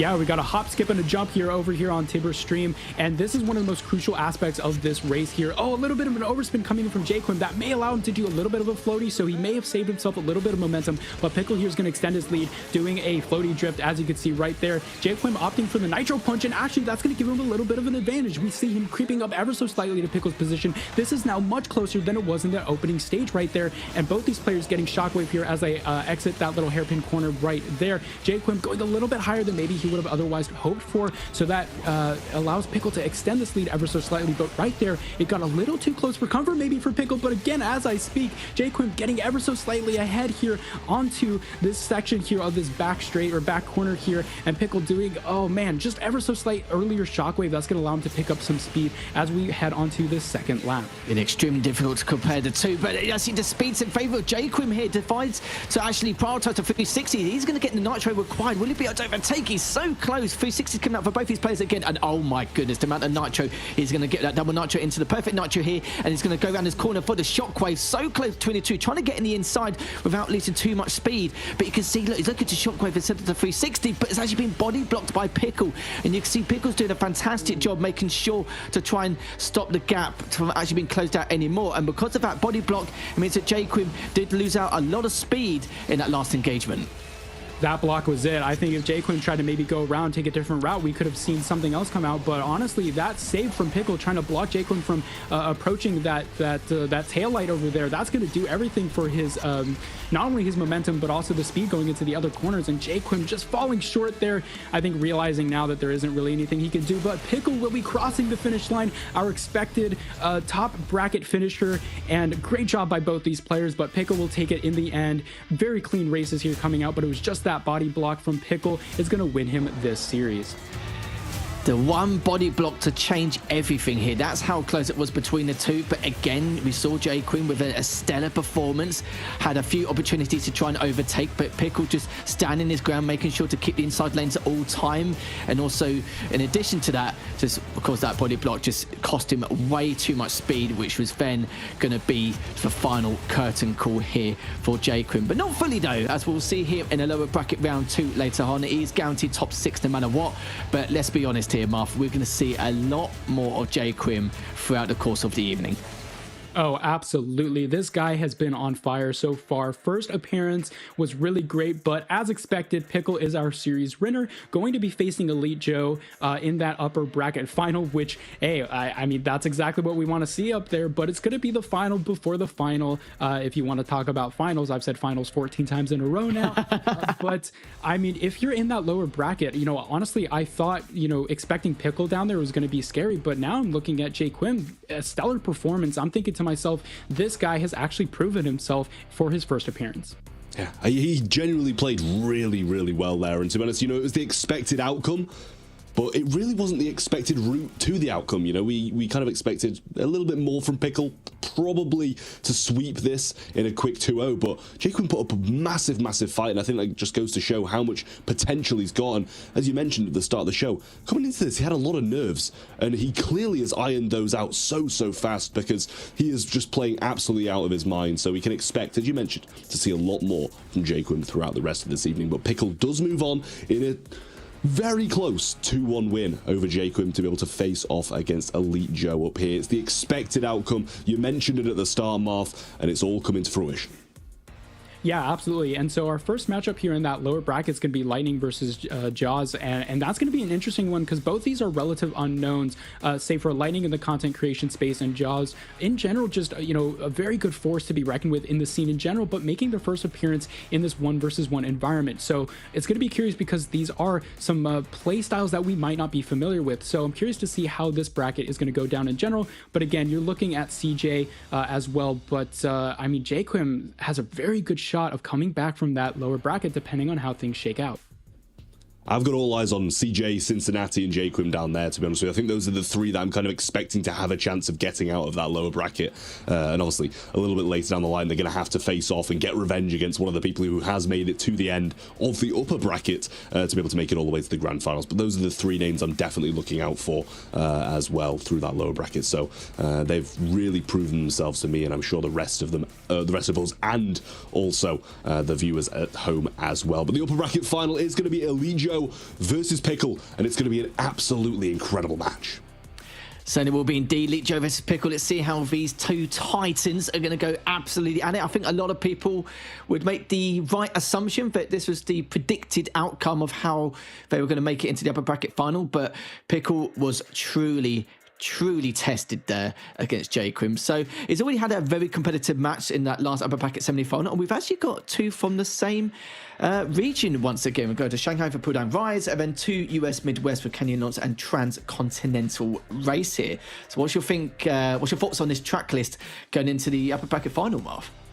I mean, that first track is going to be interesting for sure, but I'm honestly looking for that second track. That is going to be a very decisive area, because on that first section, you'll see players try to go for a forced barrel roll outside of a very sharp corner at the beginning of the race, and that always determines everything. It makes or breaks the entire race. So the question is how both of these players will take that corner. Again, you see a lot of forced barrel rolls, but sometimes you see players landing on the backs of their cars and wrecking in that first little section there. So I'm curious to see how that works out, and that's going to be a curious one. But honestly, as we talk about the matchup in general, this, like you said, these are two titans of Asphalt Legends Unite coming together for our final before the final. So if you're just joining us, you joined us at the best possible time. This is not only going to determine who moves on to the grand finals, but also determines who's going to go to that lower bracket once again. And so you talk about maybe some of those players having lower bracket momentum. That is definitely a thing throughout esports. I mean, you start to make a lower bracket run, you get that momentum, you get that mentality, like you can really do this. So I'm curious to see if any of those newcomer players have that sort of mentality as we start our race here on Pudong Rise in Shanghai. Pickle versus Elite Joe, both of the heavy favorites, and Elite Joe gets a slight lead. As I say that, the slight overtake, but of course that shockwave is going to do wonders for Elite Joe as he further extends it here across the lake jump. And yeah, looks like Elite Joe is just going to maintain that top speed, doing a great job of having that nitro efficiency. Pickle had a little bit less nitro going into that jump, so I feel like that's where that gap is sort of coming from. But as we go into this floaty drift here, Pickle doing a great job maintaining that speed, but Elite Joe holding steady. Not really too much of a surprise over the shenanigans coming out from Pickle with his start strategies here, but he is closing the gap slowly but surely here. He's got a shotgun to try and overtake, but a slight body block coming out from Pickle, even though it wasn't really too intentional considering the space provided on this track. Pickle still got plenty of time to work with us still towards the end or the later half of this first lap, with both players actually going across now, scraping across that coach. Pickle decides to favour the 360s instead as we're going over this next jump. 360s and double nitro coming out between the two, but Pickle had a slightly better lane there. Well, I said better line, but sadly the bump is going to cost him even more mileage here in terms of his speed. But we'll have to see if there's any way he could try and close this gap out. Double nitro going out again from Pickle, but for Elite Joe now, this is his to lose. Absolutely. Unfortunate mistake coming out there from Pickle. You said he had the good line coming into it, but unfortunately that bump against the wall, I think, was what broke him for this lap here. Unfortunately, he's just so far behind now, and we know how good Elite Joe is at maintaining the pace, keeping the lead, and I don't think this is going to be any different. So great job by Elite Joe. Even though Pickle was starting to gain on him, he made sure not to break his nerve, not breaking a sweat at all, going a little bit on the outside there, making sure not to hit the taxi there. You wouldn't want to do that. But it seems like Elite Joe is poised to take this one. As I say that though, Pickle has slightly come back here with a couple of nice barrel rolls in Shockwave as well. So there's less of a couple second gap here. Actually, it's getting quite close, only a couple of car lengths. But as we say this, Elite Joe coming out with momentum into this back section here before the final bit, and goes a bit of a different route. That's going to be very different, but I think he has just enough time to close the victory. And there we go, Elite Joe taking our first upper bracket race here, and Pickle's going to be maybe starting to sweat. Certainly does indeed. He will be sweating a little bit more as we're going to track number 2 with Joe trying to seal this off nicely. And just to let everyone know at home, but whoever takes this upper bracket final will have a 1-track advantage in the grand finals, and it will be a best of 5, so a few more to play for here. But going up from Pickle, I like the shenanigans he's trying to bring to the table here in terms of his start strategies. We always see something different coming up from him, so I'm always curious to see what's going to happen during those first 5 seconds. But at one stage, Pickle was looking like the better driver, better refinements, better lines, but that slight bump we both discussed earlier in that second lap was going to cause a lot more mileage, which means that Elite Joe was able to secure victory quite comfortably towards the later stages of that second lap. But Elite Joe needs to be mindful here. Can't really play too safe as he would like going into tracks number 2 and potentially 3. Yeah, and look, that's something we've started to see a bit of a theme throughout this tournament so far, is just those small blocks that are coming out from players in that first place position really starts to determine especially that second lap trajectory. So I feel like Pickle's going to maybe have to think in his mind, if he does take that back foot second place coming to the second track, how can he get around Elite Joe without blocking, or getting blocked, I should say. That's something that I think these players are going to have to keep in mind, because again, these players are used to just one car races, time trial positions where they can restart if they make a mistake, they can play an infinite amount of times to practice, whereas here they do have a 1 versus 1 live environment with collisions, with knockdowns, and with another player on the track aside with them. So that's something very different. Of course, both these players you see on screen have enormous experience with that environment, but again, it's still something that you don't see all that often in the general Asphalt experience. So again, something both these players are going to have to account for. And as I said in this opening match, this start is going to determine everything. Pickle, I thought, was going to have a bit of a loose end there, tying it up perfectly with that bit of extra nitro and more airtime crashing into the truck there. That's going to give him some more nitro, but unfortunately he's going to have a wide angle as a result. And so Elite Joe getting tons more barrel rolls, lots more nitro and more shockwave, making sure they can get up to top speed in the air. And Pickle on the back foot immediately coming out into the second track here, and it's not looking good for him. No, it's not the start which Pickle wanted to provide himself, and it could cost him dearly here. Could be the final nail in the coffin here in this upper bracket final. Pickle, though, going to continue to do what he can as he goes around this next U-bend into the shockwave. But with Elite Joe, if he doesn't wreck, then it could be his way, or paving his way into the grand finals later on, but we'll find out shortly. Here's Pickle going once again with a shockwave around this next corner with the 360 with the double nitro, but still keep it clean and consistent. But honestly, I think that one mistake could cost him dearly here, as he's going to have to really dig deep in order to close the gap and put some pressure on. But Pickle does wreck himself, which means that Elite Joe could be in a great spot and guarantee himself into the grand finals. There we go, the bruh emoji coming out from Pickle. As soon as he saw that wreck, he was like, it's over, I'm donezo.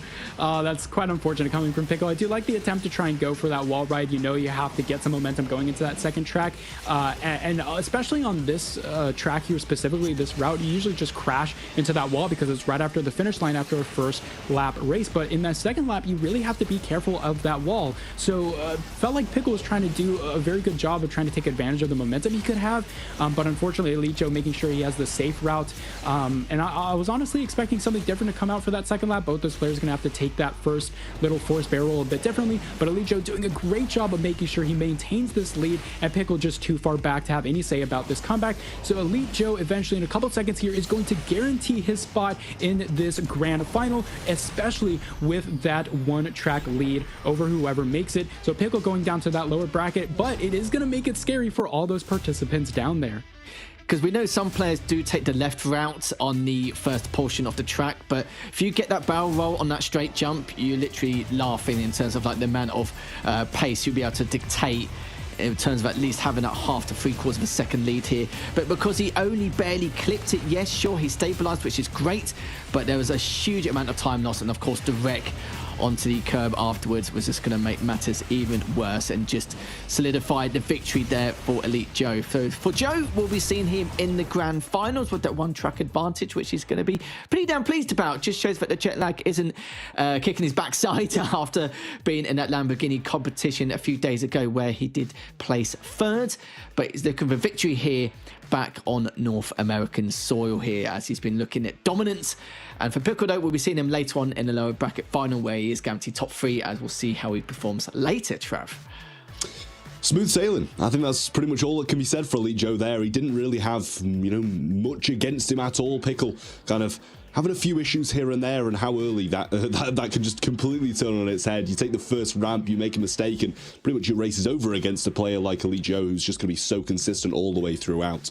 Here's a little bit of a bracket update. As he said, we're seeing Elite Joe go all the way to the grand finals, and he can just take a little bit of a nap now. Also got 6 games before he's going to be back in the mix, so a bit of time to just chill out, get his head back in get his head back in the right mindset, and watch all of these players fighting out for a chance to battle alongside him in the grand final. Obviously, it's going to be Lightning versus Joe's, seeing who's going to move on to play against Quim, who's really been having a great day so far. Obviously dropping down against Pickle, but Pickle could not stand up to the power of Elite Joe, Marv.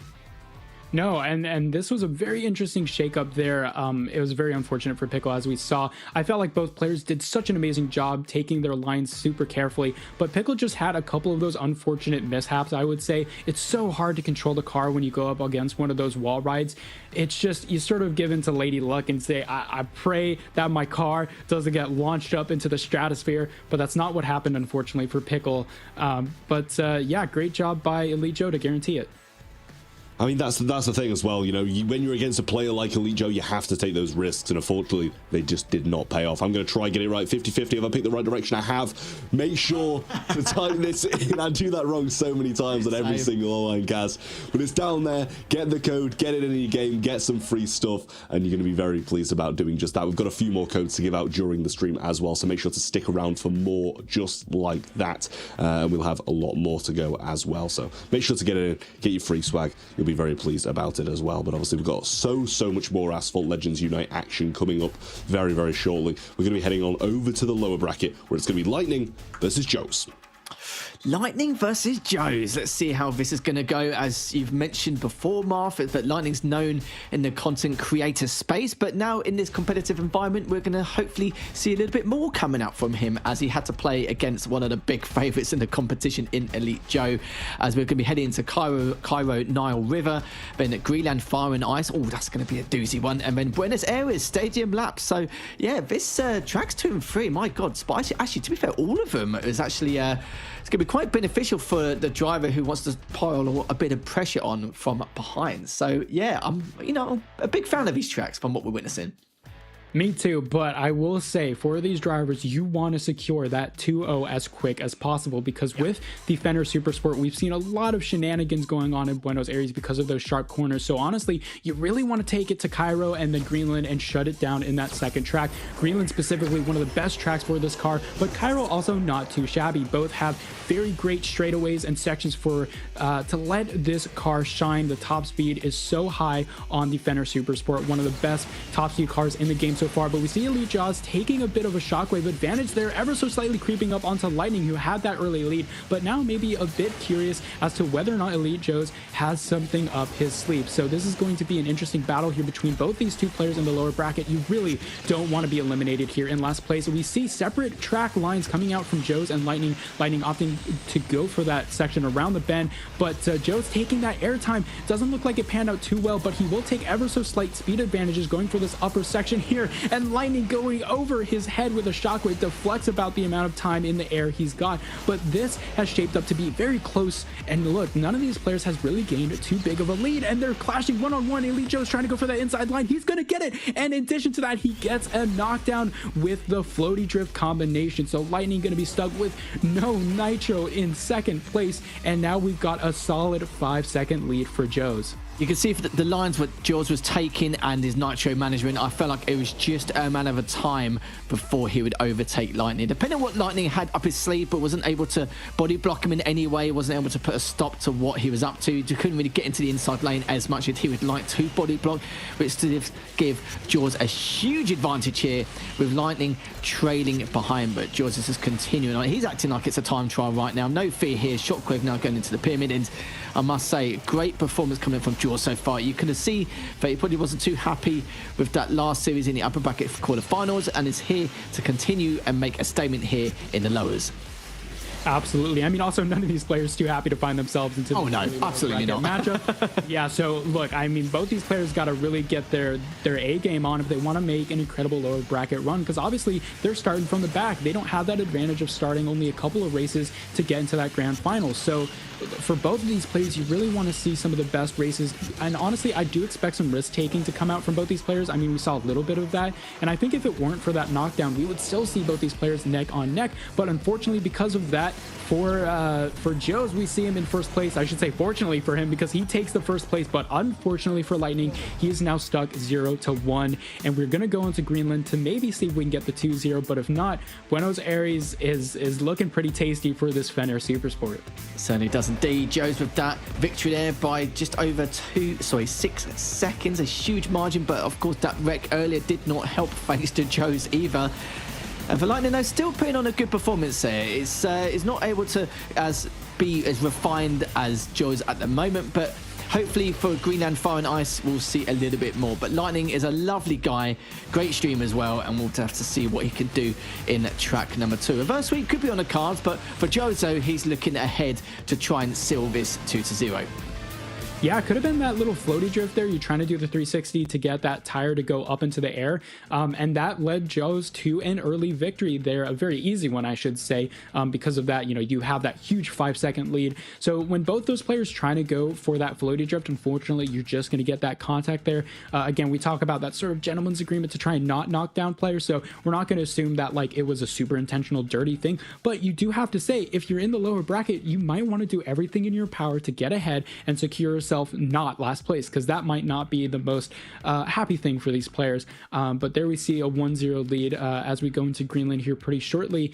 I'm curious to see, are we going to have to see some revenge? Maybe you want to see an early knockdown, just like, hey man, I saw what you did last time. I wasn't super happy about that. Some boxing action.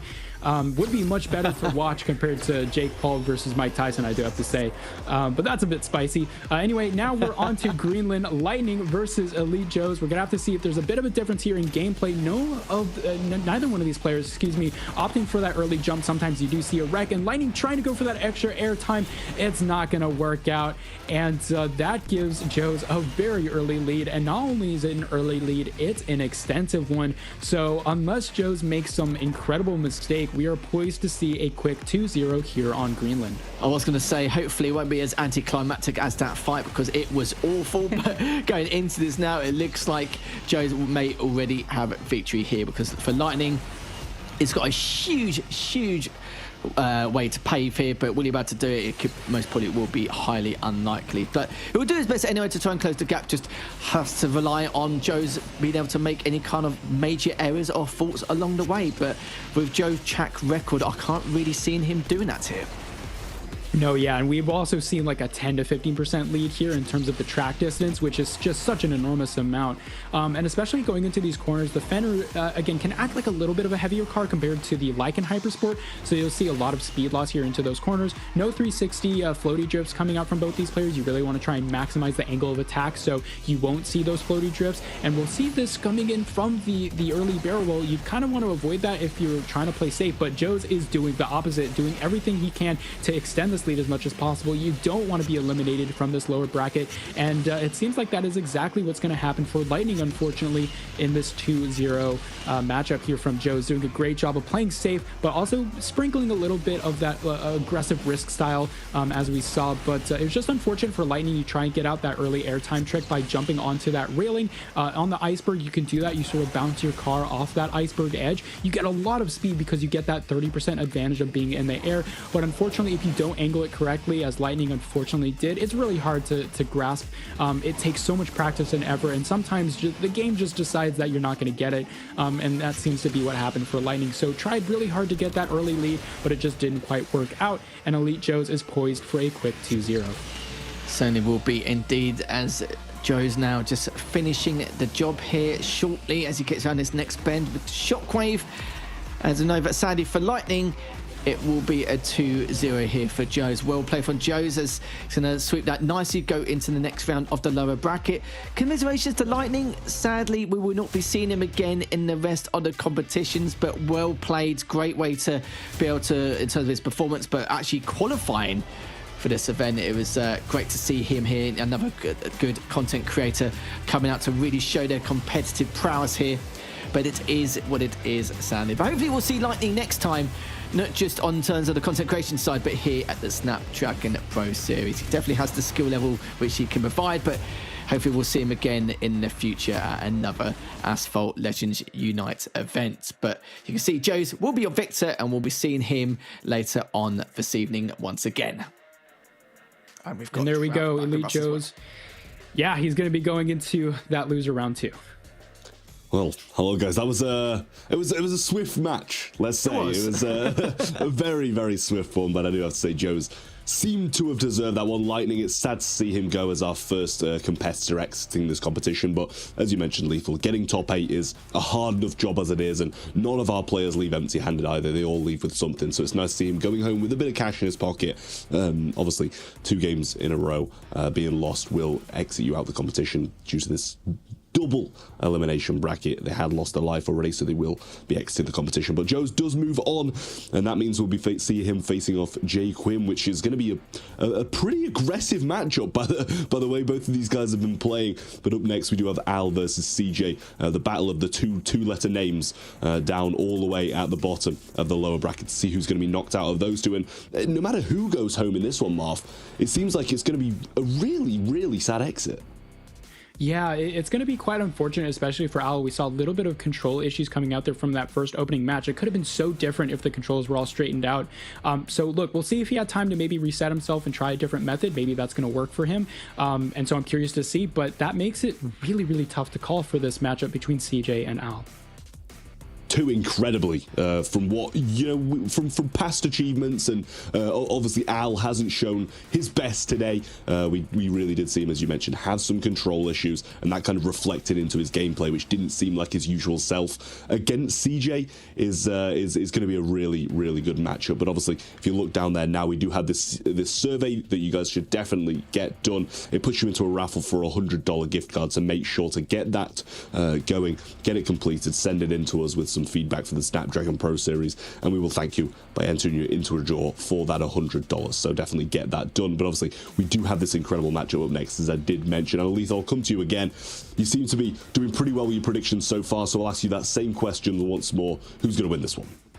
Well, as long as the control scheme from AJ is actually being rectified, it should be right, mate. Should be right. But honestly, if this is going to be a doozy, this is going to be make or break for these two players. Of course, going into lower bracket, it's going to be upset central. But for AJ, I want to see what he can really do. I mentioned earlier that he didn't really look like his true self, and I did say it was uncharacteristic a number of times. But we'll definitely know if things have been rectified going into this next matchup. Well, we do have this lower bracket round 4 matchup. It's going to be Al versus CJ. One goes home, one moves on. Question is, who will it be? And if Al sorted himself out, which hopefully I'm sure he has done now. There's a little bit of time. He's had a good 20-30 minutes to be able to confide in himself to find out what exactly was going on. But this should be a very spicy affair indeed, Martha, as we're going to, again, Cairo Nile River, Greenland Fire and Ice, and to finish things off, Buenos Aires Stadium Lap.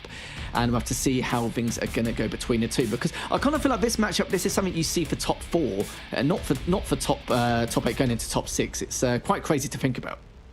Yeah, absolutely. And you know, like I said earlier, if we saw CJ go to that lower bracket, that's sort of one of the favorites we might see to make that lower bracket run. Again, we talk about Al, maybe the control issues coming out. So I don't know if we see that fix coming out from Al, I mean, that's definitely a potential to make that lower bracket run. But, all of these players already, save for Al, have had that experience now. Maybe those opening matches sort of shook off the nerves and whatnot, but maybe Al doesn't quite have that advantage because, again, didn't really get to play a whole lot during that first opening match. So I'm going to give the slight edge to CJ for this prediction here, but it could be anyone's race depending on how things shake out. But these two opening tracks, like we saw previously, are going to be very spicy, especially for the Fenner Super Sport. What an incredible car for both these players to take advantage of as we get onto Cairo Nile River. Here we go. CJ versus RPM Al into this lower into this lower bracket final, lower bracket matchup here. CJ going to take that early second place lead here as they both go for slightly different routes. We see CJ trying to go for that right side barrel roll, Al going for that left side, and that's going to give CJ a pretty massive advantage. I wasn't expecting this right out of the gate from Al trying to go down to that lower one, and it may seem like we might have some of those control issues once again because Al is doing a little bit of interesting corners here, and especially for that little section they're going up against the rough terrain for the sand, losing quite a bit of speed. But as we see on the other side of things, CJ is barreling down this straight, making sure to get as much airtime as possible, doing everything you can. Like right there, if you do that 360 in the air, you sort of lift all 4 tires off the ground. That's going to get you into that airtime sort of mode where you get that 30% speed across the board. So that's going to be a very big advantage for CJ, doing even more floaty drifts, trying to take advantage of the Fenner's handling. Yeah, because it looks like he's not actually drifting at all. I don't think I've seen him drift once, unless I'm mistaken. But switching over to CJ now, just a commanding lead here. Got the shockwave to boot after his next bend, and is looking very strong and looking to be in prime position to take this first track already here. As they're now going through, he's just going to go over that straight line, just trying to refine his lines as much as humanly possible.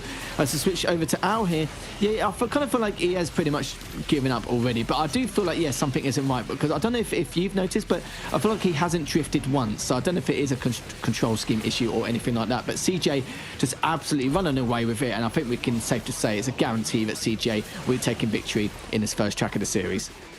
Oh yeah, I mean, you can even see they look like they're on entire different continents with the difference in speed here and the difference in length of victory from CJ. So yeah, it's just really unfortunate for Al because we know his potential is just so high. Yeah. He races incredibly well. The gameplay from this dude is just out of this world.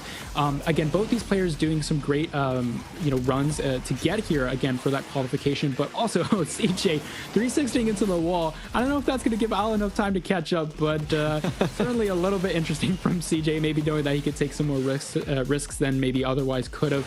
Yeah, just very unfortunate for Al.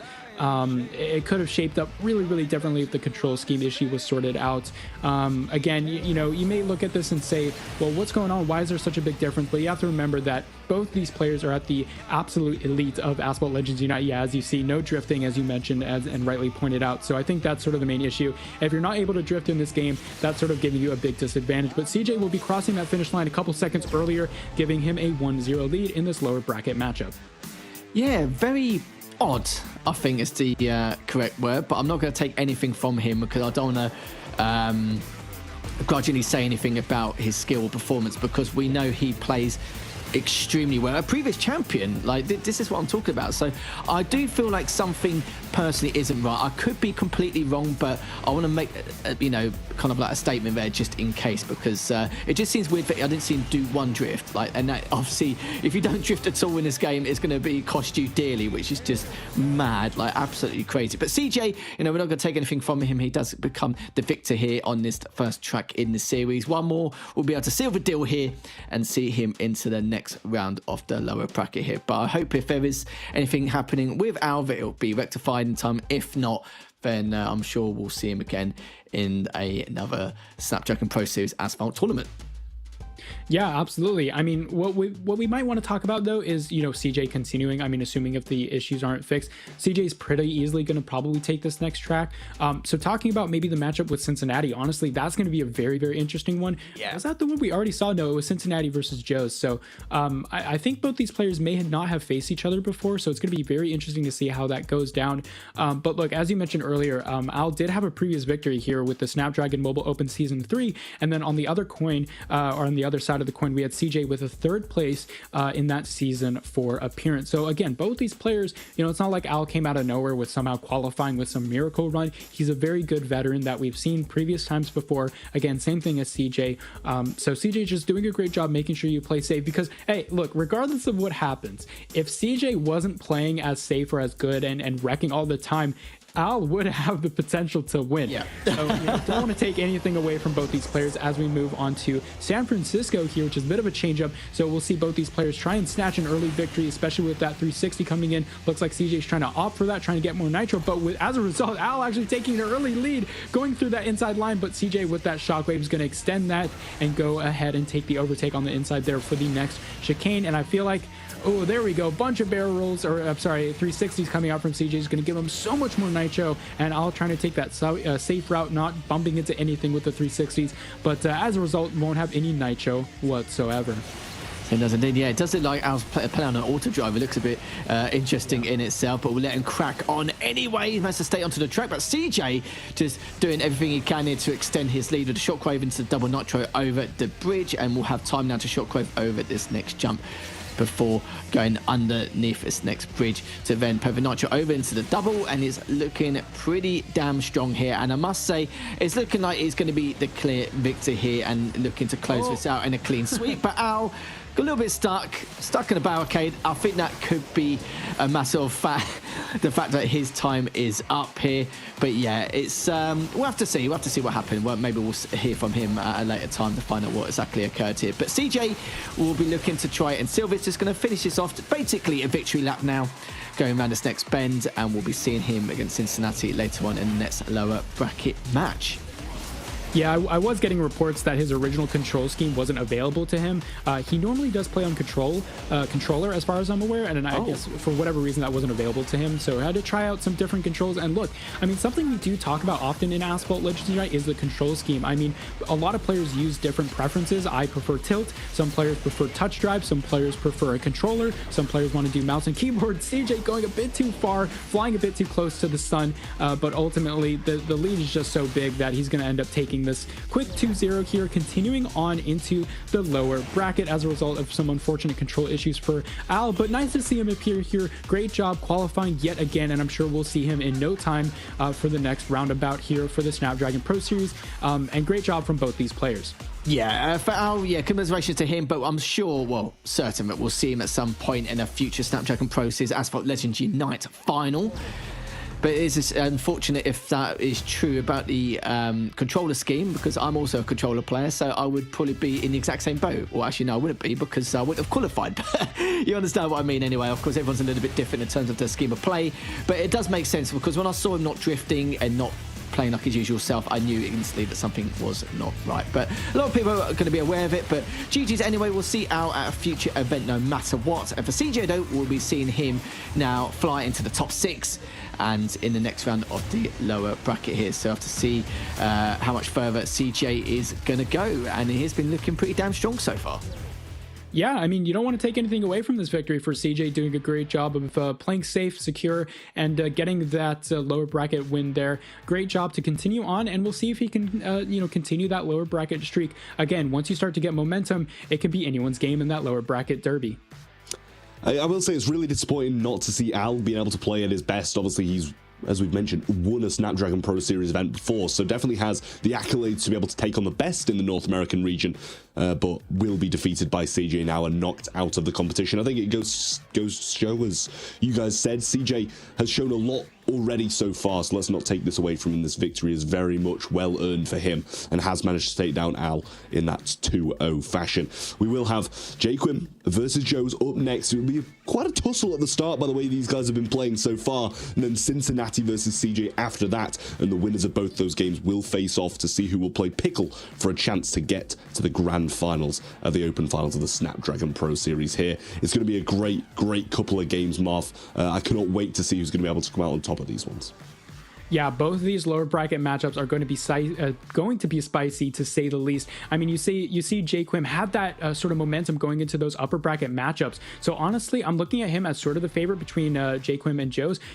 Both these players, again, playing absolutely pristine asphalt here into this tournament. But you saw Quim's sort of momentum going into that match versus Pickle, sort of the newcomer on the scene, in addition to Joe's as well. But I sort of give that edge to Quim here for this match. Yeah, I mean, all of this lower bracket is going to be so close. We've got some great contenders. We'll see who will come out of this lower bracket just after a very short break.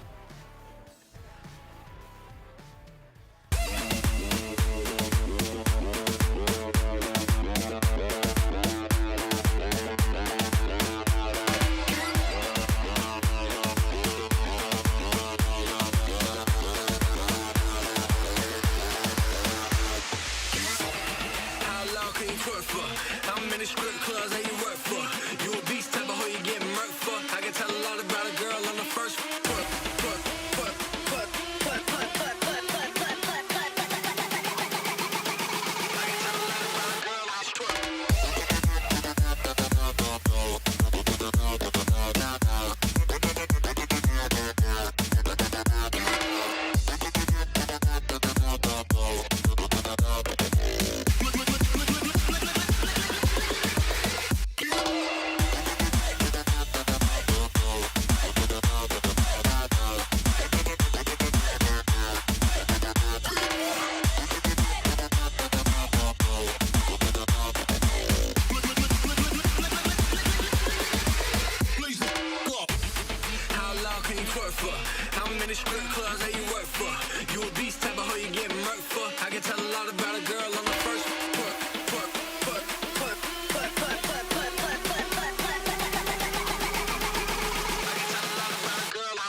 The Snapdragon Pro Series is brought to you by Snapdragon Elite Gaming, Monster Energy, DHL, and the United States Air Force.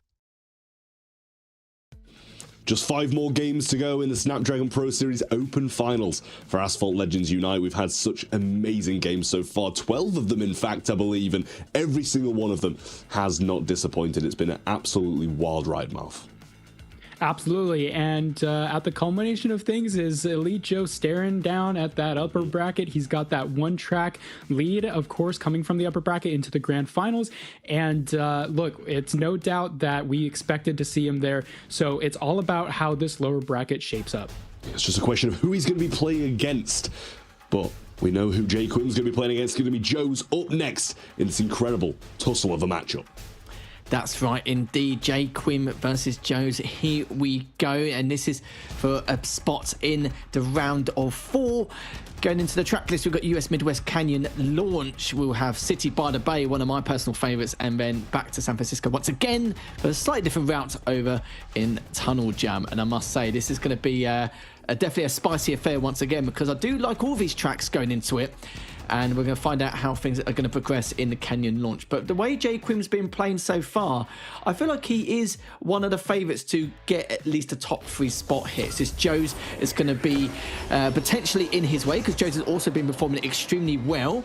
With J Quim now with that inside lane going forward, and we'll have to see how things are going to go for him to maintain this lead.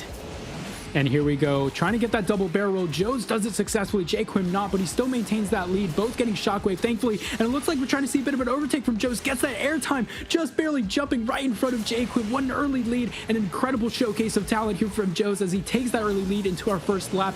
Again, you really love the handling on this Lycan Hypersport, and it's doing a great job at keeping these players on hands on the steering wheel. Great job by Joe's to take that early lead, and now J Quim on the back foot trying to do everything he can to make sure he catches up with a bit of nitro punching there to try and get in and a little bit of an interesting 360. Usually you want to try and get the barrel roll to get that car smoothly across the line, but trying to go for the inside, no shockwave available. That's going to keep his speed down compared to Joe's, and it looks like Joe's is trying to do a great job at making sure he defends this early lead. I like that from J Quim, just trying to limit the airtime but get the same amount of barrel rolls there to keep the nitro going. Just gets around this next corner with the double nitro as he's around this next bend here. Joe's extended his lead just a little bit so far, but a good amount of barrel rolls coming up from J Quim. They're using that double nitro, scraping against his next curb, and then now we'll also use the shockwave grab this next jump, but gets a single barrel roll into the 360 here, but it's actually gone off course a little bit, which is most probably going to cost him this track, which is going to be a little bit unfortunate, but he realised that he's about a second to a second and a half behind. So respect the decision to get a little bit risky, but it's all Joe's to play for now to solidify this victory here in the first track. Yeah, sometimes it's really hard to avoid that overspin there as soon as you do that floaty drift to try and get that little bit of speed you get from keeping that tire off the ground. But unfortunately, J Quim did experience that overspin. Now, I really don't know if that would have, allowed him to get that comeback, because Elite Joe's just has such an amazing lead. I do say that, but J Quim has ever so slightly crawled back from that. And if we were to see like another lap or two, it would be possible, but Joe's is just too far ahead, and he's about to cross the finish line here for our first matchup of this loser round 2 in the lower bracket. And there we go, Joe's crosses the finish line of our second track. Both players doing a great job trying to take advantage of those speed tricks, but unfortunately it seemed like Joe's just executed them ever so slightly more clean, and as a result J Quim lost too much speed. Joe's takes the first victory here on the US Midwest. Joe's drawing first bloods here in this series, which means for J Quim needs to try and create that reverse sweep if he can, but that was the major talking point, was right at the very beginning, with Joe's getting that additional barrel roll on the first jump and then denying him from the second. That was the make or break situation for him, and the only way J Quim could at least make a difference is to try and get that 360 off that first jump with the barrel roll, but you can see that it actually made matters worse, and that was when he realised that it was out of the question or the realms of possibility to win this first track. So well played from Joe's, a great first track from him.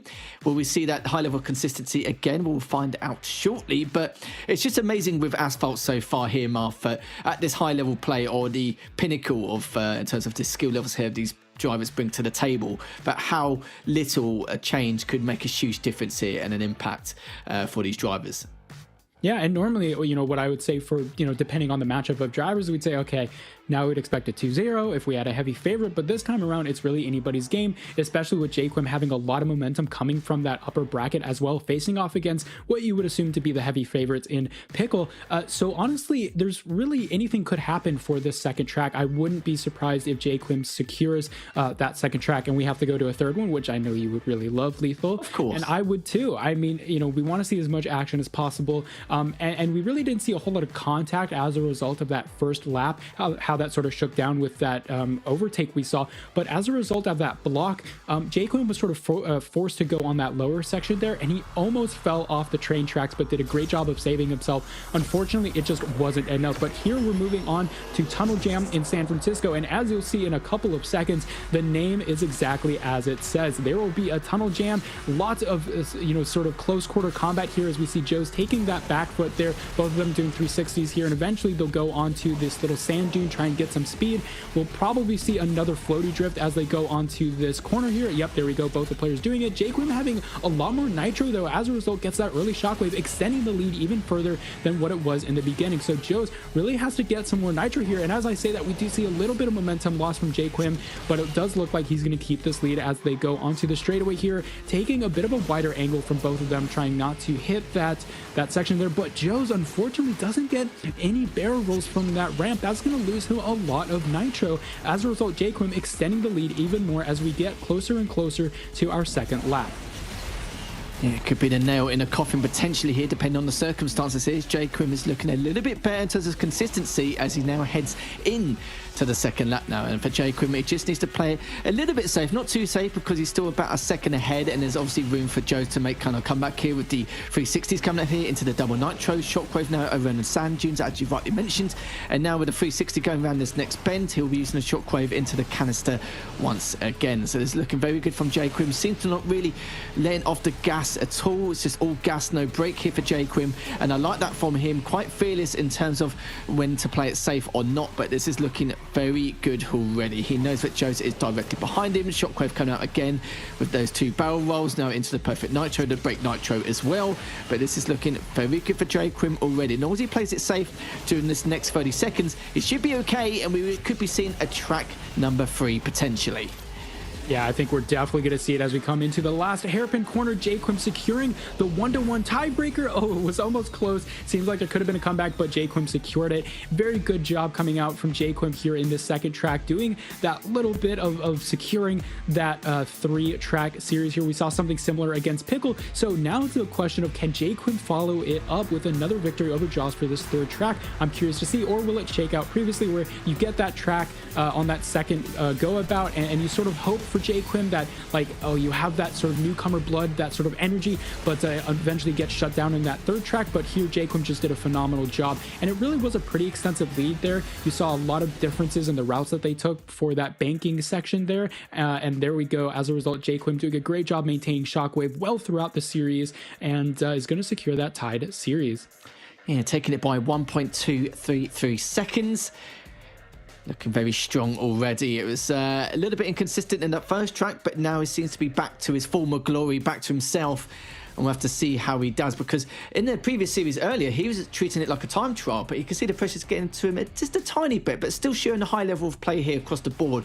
But we normally see a lot of new players, or any players making their debut, if they start making it towards the bracket, they get better and better as the bracket progresses, where for some it can be a little bit different. Could be opposite end of the spectrum, just depends on the circumstances. But this is looking very good for Quim already. But honestly, both his players are so strong with the lines they take, and just their performance overall, extremely high level. And I kind of feel like these guys should not be playing for top 4. They should be playing for like top 3 or place in the grand finals. But again, one of my personal favourites, San Francisco for City by the Bay.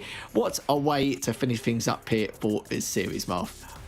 Yeah, and this one, unlike the previous San Francisco track where it was, as the name implies, a bit of a jam there in the middle of the tunnel, was a little more close quarters. As a result, we saw both players trying to counteract each other, trying to decide, like, oh, do I want to overtake at this section? Do I want to bump? Do I want to do this or that? Whereas with the City by the Bay, it's definitely a very open track compared to Tunnel Jam. So there's going to be a lot more air time, especially with that big jump over the bridge later on in the lap, as you will see. But again, just like with the Canyon launch, it's all about this first start. Are both players going to do a 360? as they will. Looks like Quim gets in an extra one, going to lose him a little bit of speed, but gain him a little bit of nitro. That's going to allow him to get an early shockwave compared to Joe's, and we see this early victory or early lead as a result. But Elite Joe's trying to do that little floaty drift there, getting some 360s, getting some nitro, doing shockwave instead of Quim's normal double tap nitro.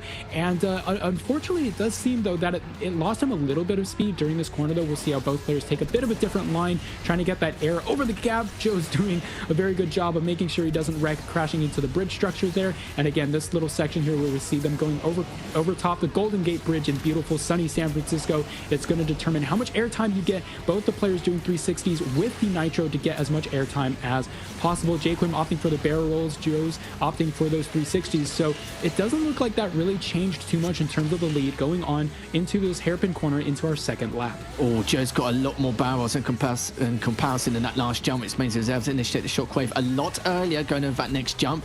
But switch over to Quim now. He seems to be sitting pretty in that first place position, maintaining that lead and going across now to use that shockwave around that straight corner. But we saw Quim actually go up one of these jumps and actually limit the air time. But actually, I think that might have been Joe's actually, excuse me. So it seems to be that he's actually going to do that again.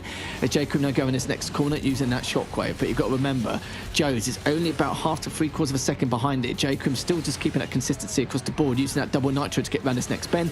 Playing it a little bit safer and lost a bit of mileage here as he now is going across here, not able to shockwave, which means he's going to have to use that double nitro. But the problem is for Joe's though, is so far behind from that unforced error earlier, but it is going to cost him massively. But Quim now using a shockwave over this next jump.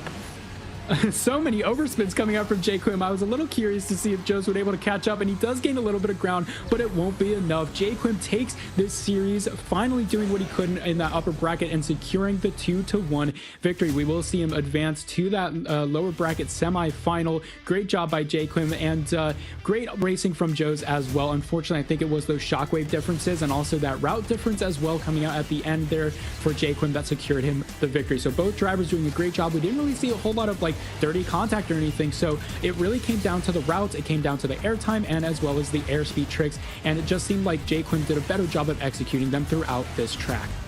Certainly did indeed. We saw some slight difference in terms of strategies here. We saw that Joe's was trying to favour when he went downhill to try and at least clip one of the jumps to get a low amount of airtime, but get the barrel rolls required in order to use the nitro to gain some kind of edge onto Quim, but it just was not to be. A few errors here and there from both players, but the pressure was definitely on the shoulders for both of these, because now, sadly for the likes of for Quim, he'll be seeing him into the top 4 now, which he's going to be pretty damn happy with himself considering it's his debut. Yeah, I mean, Quim did look really, really strong there, and, you know, it's just one of these kind of underdog players that came in today who's just succeeding time and time and time again, and obviously has had a very long road through, kind of got through that first round unexpectedly, and we're kind of, oh, okay, maybe he's got something. And clearly he does, because he's just powering through these rounds one after another now in the lower bracket. So does manage to take down Joe's and move on to be able to face the winner of Cincinnati versus CJ to then fight it out to try and take on Pickle, who obviously did take quite a hefty loss against Elite Joe in that upper bracket grand final. So we'll see who's going to be making all the way out this lower bracket. We're starting to get to the end of the day, which is, you know, is bittersweet because we're going to be able to crown a champion soon enough, but still got a few more games. And up next is going to be Cincinnati versus CJ Marv. Yeah, bittersweet is a good way to put it as well for this matchup, because both of these players, Cincinnati and CJ, you'd really want to see in that upper bracket, but unfortunately that just wasn't the way that it panned out. Cincinnati facing Elite Joe earlier on in the tournament. I mean, again, it's the heavy favorites, what you're really going to do. But, you know, as we say in a lot of other esports, if you want to win, you have to beat everyone.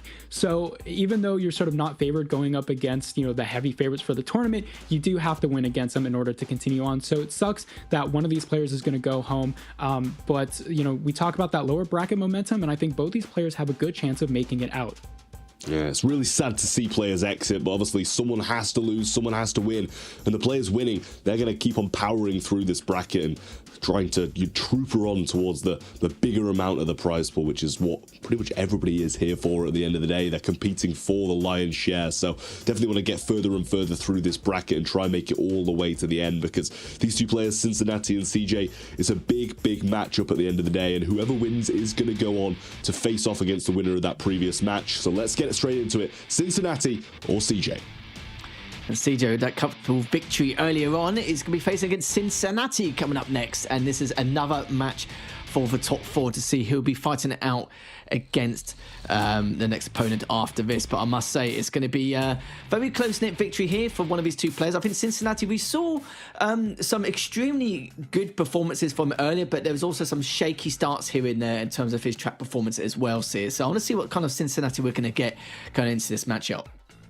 Yeah, I'm also curious to see what type of Cincinnati we're going to get. You can see the track list here to our right-hand corner: US Midwest, Canyon Launch, San Francisco Tunnel Jam, and if needed, San Francisco, the City by the Bay, which we did need for that previous series. So if you watch the previous series, you'll feel right at home for this one here for the second bout here in the lower bracket. But something I will mention here, we didn't really touch too much on the history of both these players. I mean, CJ was making multiple appearances here in the Snapdragon Pro Series, but Cincinnati, some players may not be super familiar with. Like, why are we so comfortable saying his name is possibly a favorite for this lower bracket? And that's because he did play under a different name a couple of years ago and did really, really well in those mobile opens at the beginning of Asphalt esports history. So this is a veteran that we don't say his name lightly, because Cincinnati can do some real damage at tournaments. So, you know, as I said earlier, it's going to be very sad to see one of these players go home, but unfortunately that must happen for the tournament to continue. One of these players will be facing J Quim in the loser or the lower bracket semifinal.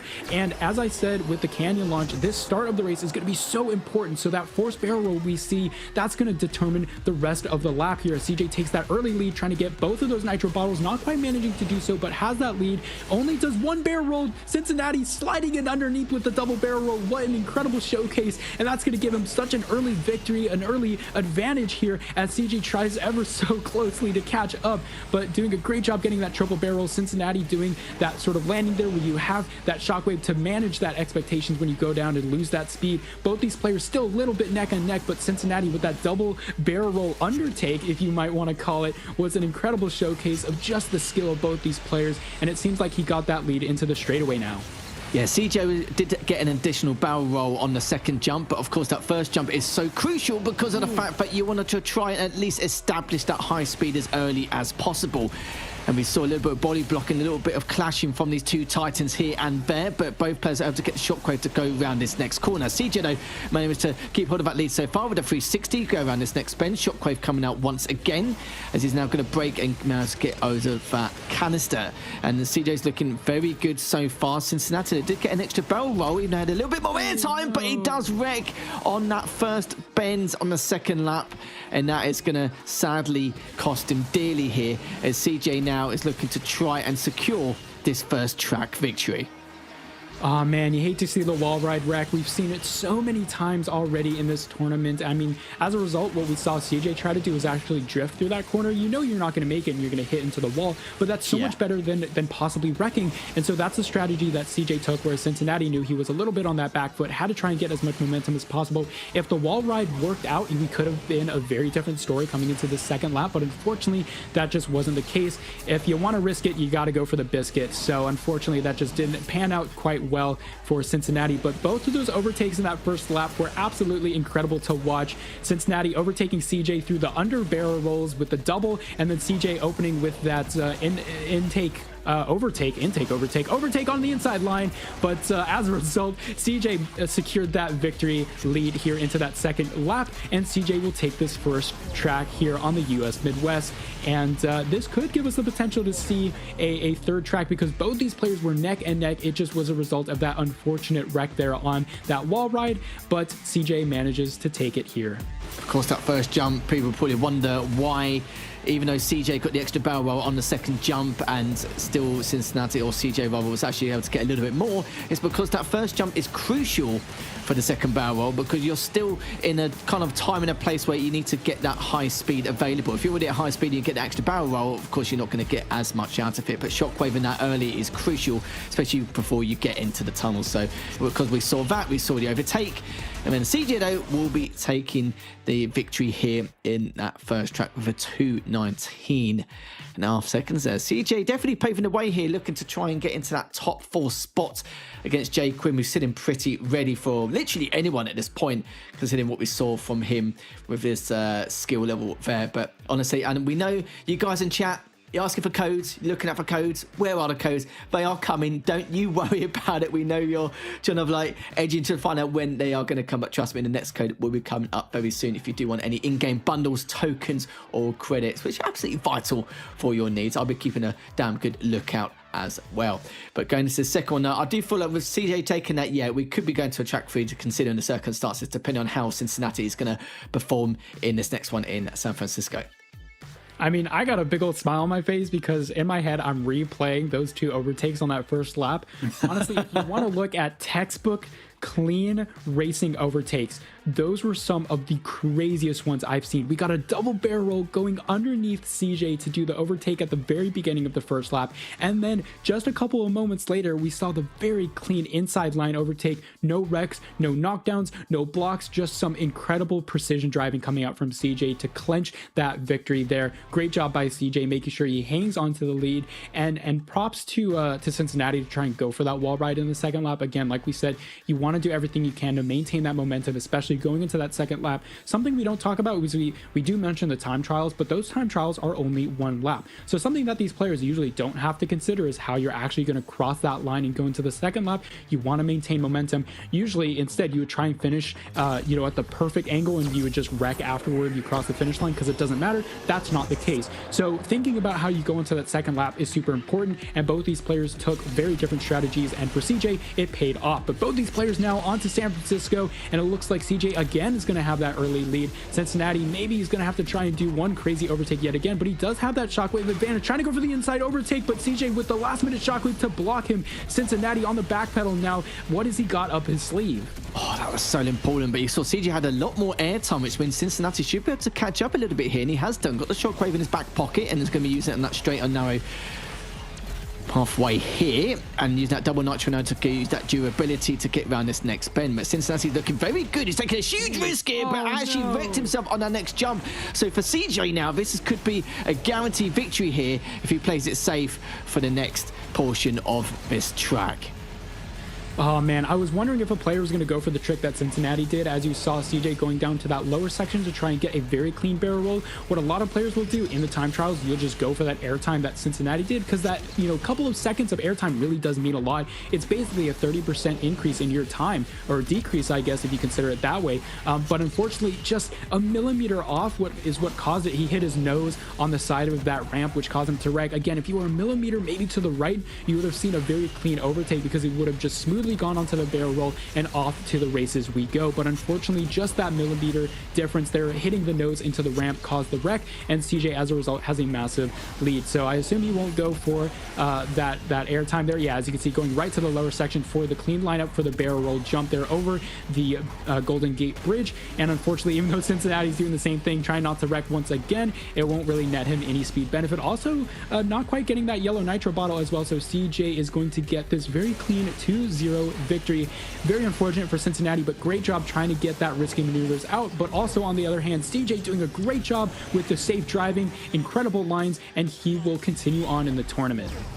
For Cincinnati, that is going to be the end of the road for him, sadly, after that wreck. But again, I do respect the decision he tried to make in order to overtake, but it's just not meant to be. But he will be walking home with a top 6 placement and $200 in his back pocket. But for CJ though, his road continues here, as he's now guaranteed top 4, $400, and we'll see how much further he progresses as he will be facing up against Quim in our next matchup here. But for CJ though, yeah, it's like self-inflicted for Cincinnati. I do respect some of his decisions which the players make in order to make or break a kind of situation there, but sadly for CJ, he'll be okay. Sorry, sadly for Cincinnati rather, it will be the end of the road here. So we've seen CJ once again here in the lower bracket semi-finals coming up very shortly. But I'd love to think what Trav, I almost called you Shab, and Trav would like to think here going into this next matchup.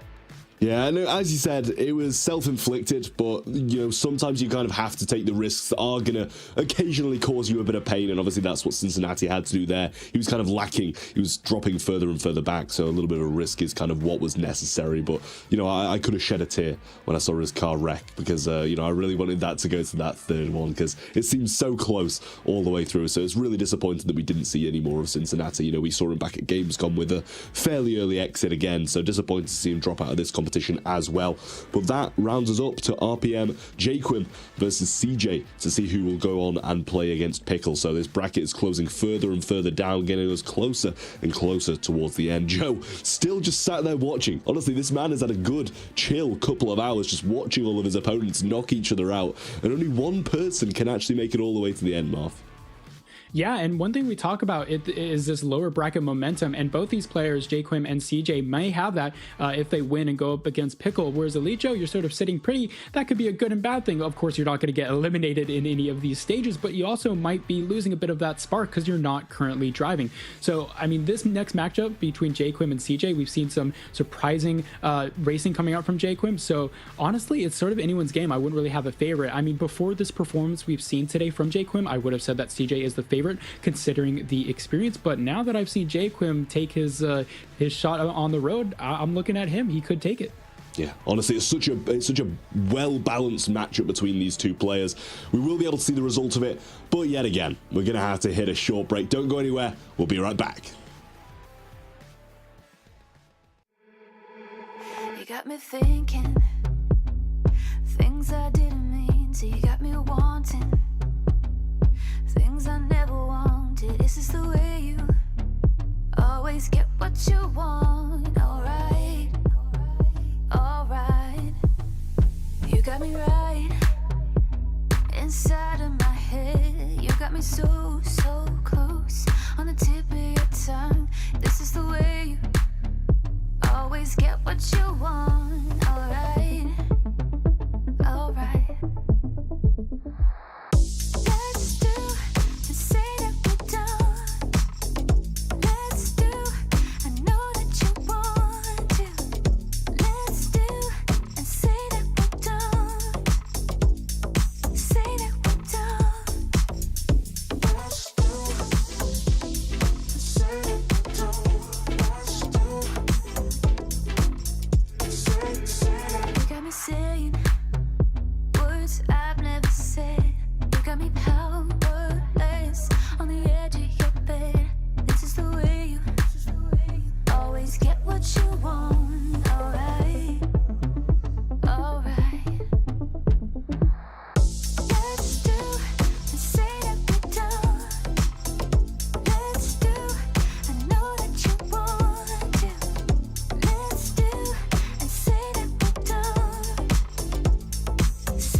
The Snapdragon Pro Series is brought to you by Snapdragon Elite Gaming, Monster Energy, DHL, and the United States Air Force.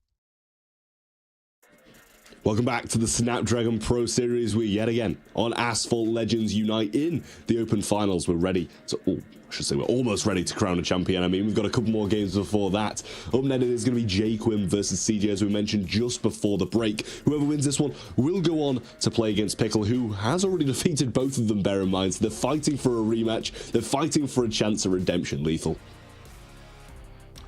Yes, it certainly is indeed. And with Quim now, we have to see if he can continue what he does best. But we do have a code. We know you guys have been desperate for a code to put in game, and you can get all those tokens, credits, or bundles, whatever shebang is going to be appearing for your very eyes. So make sure you grab that code and put it in game to redeem. But yeah, for Quim, I did call earlier that in the upper bracket semi-finals, I feel like he has very strong potential to make a podium finish just from his performance overall and his very, very high level of consistency and his lines, because he was really clawing back against a lot of his opponents, no matter how far behind he was.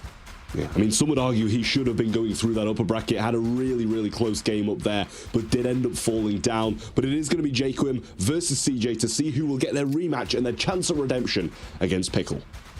That's right, certainly will indeed. Quim versus CJ, as Quim is going to be looking to make that road to that at least a guaranteed podium finish. But CJ, could he be in his way? Could he gain his way in this series? We'll find out shortly as we're heading all the way back to Cairo here, like we did at the very beginning here. Marth of Ancient Wonders, Greenland Fire and Ice, and Osaka Industrial Revolution. Yeah, great variety in tracks here. Cairo, Ancient Wonders. We have a pretty good mix of those sort of longer corners and some straightaways there on that little last section going from lap to lap. Whereas with Greenland, that's really where you can let these cars scream with their engines and go to their top speed. So Greenland honestly is where we've seen a lot of the more polarizing gameplay, because there's so many opportunities for those little speed tricks that we see. I mean, we saw earlier in the tournament a player try to go on that top of the ice cube there. Unfortunately, it didn't quite work out. So I'm curious to see if these players are going to try and play a little more safe, maybe try and go for those riskier things. I mean, in the lower bracket, anything's game, so you really want to try and make it. But I mean, on the other side, do you really want to face Pickle? I mean, he's sitting there brining, he's getting more salty, he's powering up in that lower final there. So CJ versus Quim to determine who's going to face Pickle up there in the lower final. But we could see there Quim getting a little bit of an early lead there, CJ trying to save up for Shockwave, but Quim has one of his own. So onto these corners here, it looks like Quim and CJ both are going to do perfect nitro to maintain that speed.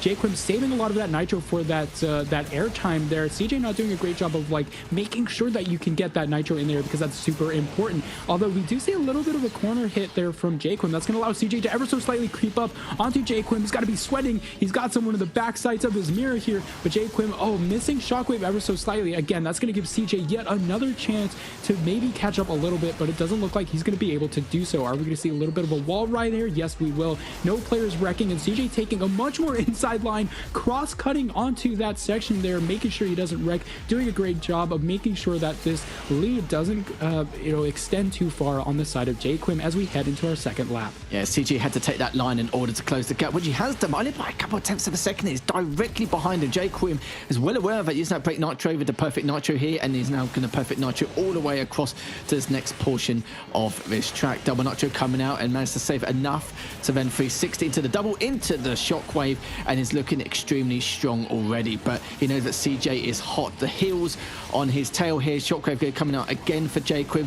CJ doesn't take the same line as he took in that first lap, and you can see he's actually trailing behind more and more as time progresses here, and Quim is well aware of that. So now he just needs to play it a little bit safe here towards the last section of lap number 2 here. But I must say, this is looking phenomenal coming out from Quim.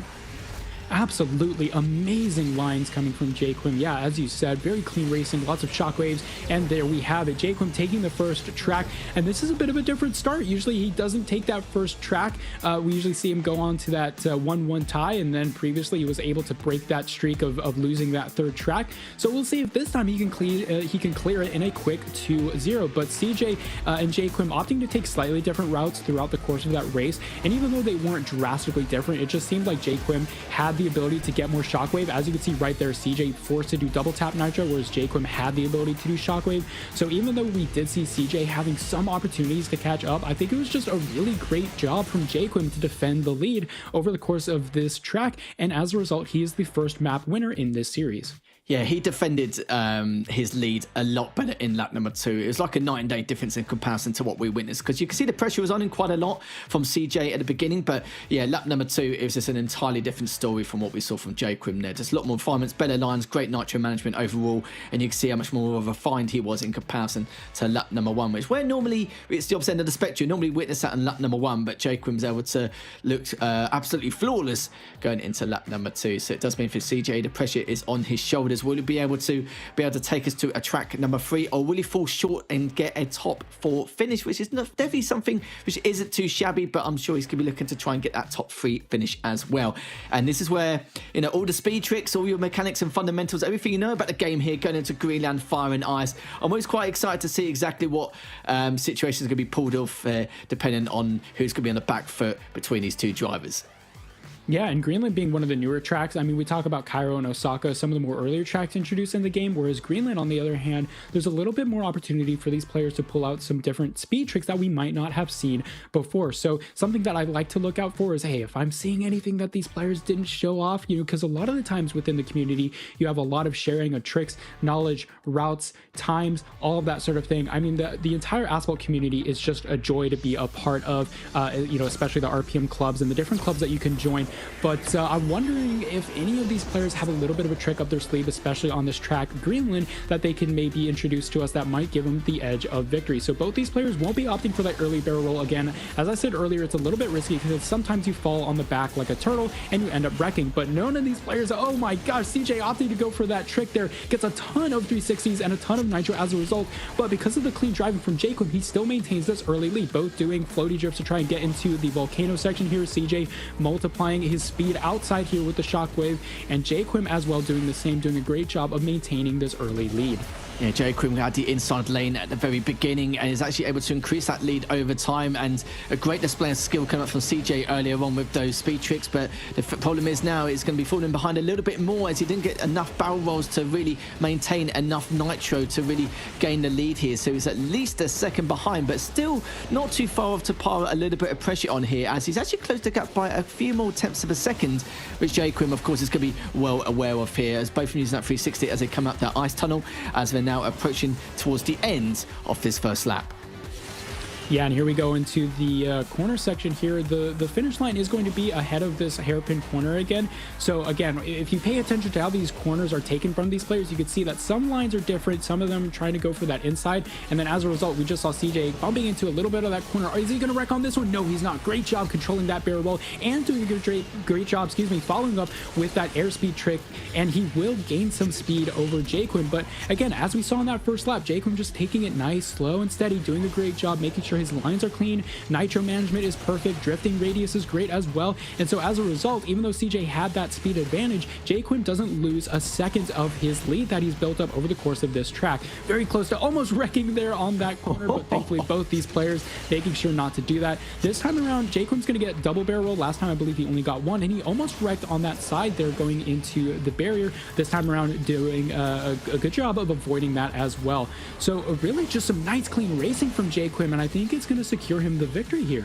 Yeah, CJ missed a previous yellow canister, but managed to get the second nitro canister in the end. But I don't think it's going to do him too many favors anyway going into. He's using the shortcut once again. 360 coming up from Quim as he goes around this next corner. But we're heading towards the very final portion of this track. It looks like Quim will be coming out victorious here in this series with a very clean 2-0 victory. I'm glad I potentially predicted him to make it top 3, because it would be pie in my face if I was actually able to make that mistake. But from how well he's performing in previous series, it was very hard for me not to expect him to make at least a top 4, top 3 finish. But Quim, for his debut, looking extremely good in this competition. Now he'll be facing up against Pickle in the lower bracket finals, a rematch from the upper bracket semi-final earlier on. But for CJ, sadly for him, his time has come to an end in the Snapdragon Pro Series Asphalt Legends Unite Open Finals, but I'm sure we'll be seeing him again in future competition.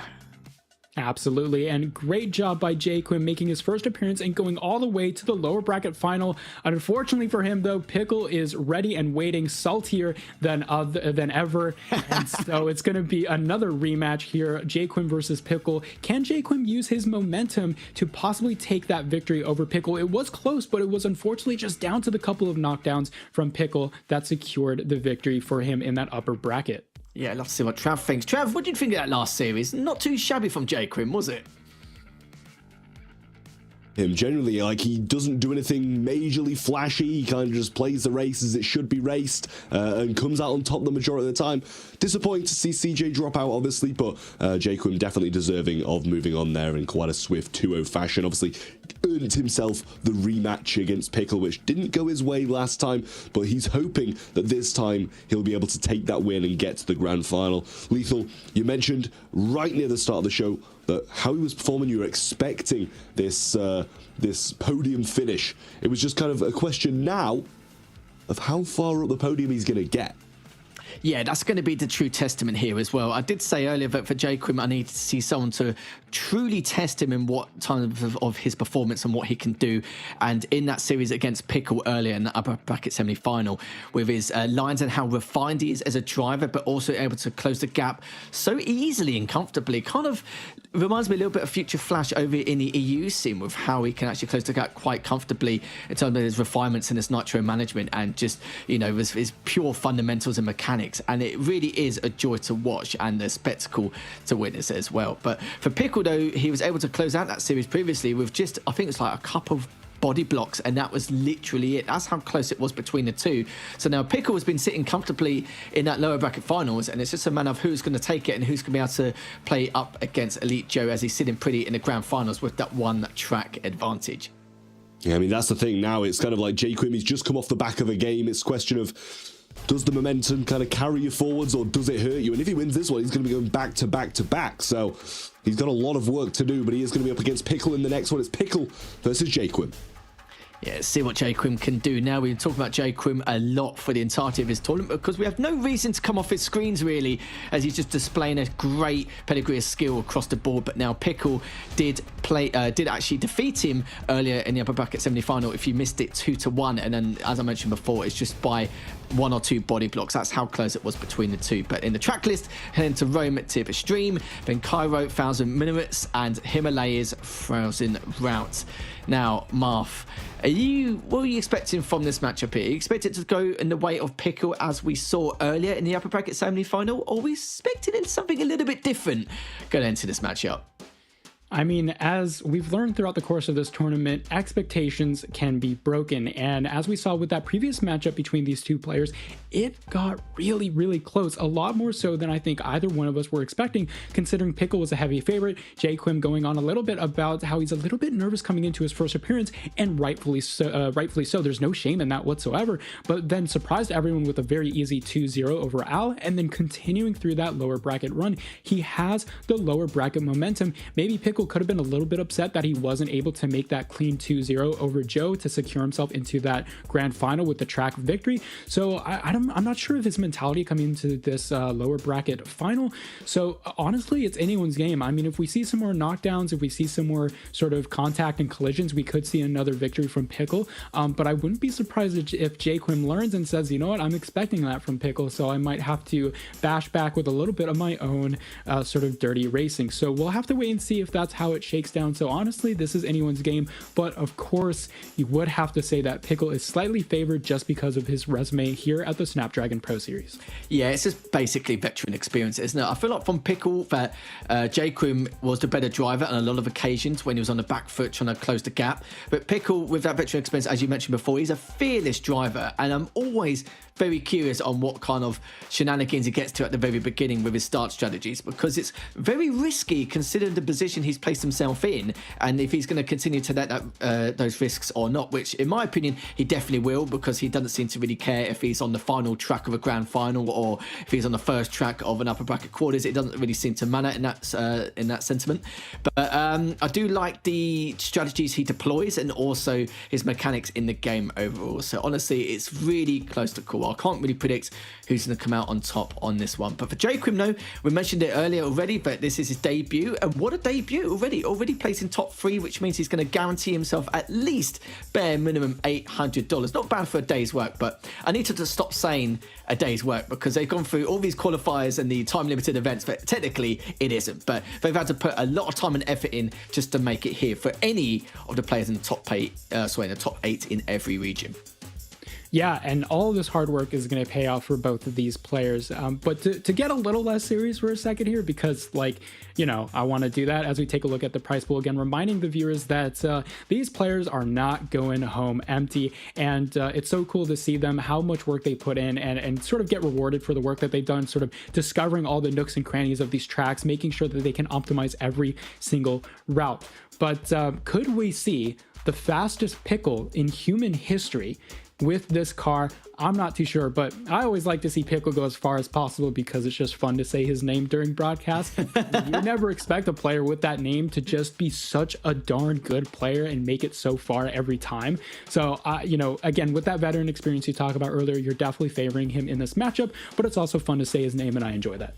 Well, yeah, when you talk about names and what they've accomplished, the one that always sticks to my mind every single time was Gamescom 2018, when actually someone defeated RPM's Alex in the grand finals with a default driver names, and he was a South Korean player. So yeah, that always sticks to mind when you mention about someone's name. But we're going to go into lower bracket finals now. It is still best of 3, both of them going absolutely at it with these two juggernauts now neck and neck using that shockwave. And to the 360s, but Pickles has actually been wrecked, and now Quim with a big advantage here, and he got so many 360s off that previous aerial, but he's got a huge amount of nitro to now extend his lead. Oh, and another bash comes out from Pickle, which is pretty much going to guarantee this first track win, maybe from Quim. Yeah, there's still a lot of race to run as we see Quim take an early lead there, but this is his opportunity to put the Pickle back in the jar and seal it, put it back in the cupboard. But look, this is going to be an interesting shakedown here from both these players. I mean, Pickle definitely has the chance to catch up. I mean, there's still, like I said, a lot of race to run here in this series. Ooh, Quim getting some nice extra airtime there. Sometimes your car gets to sort of bounce up, and that's really nice to see if you're that player. But here with Quim, he's going to have to make a pretty big mistake in order for Pickle to get the opportunity to catch up. So we still have a full lap yet left to go. But honestly, this is a really good opportunity for Quim to show what he's made of in his first appearance, making sure not to wreck or do anything suspicious to try and get himself out of contention for this 1-0 lead that he's pretty much have guaranteed in his pocket.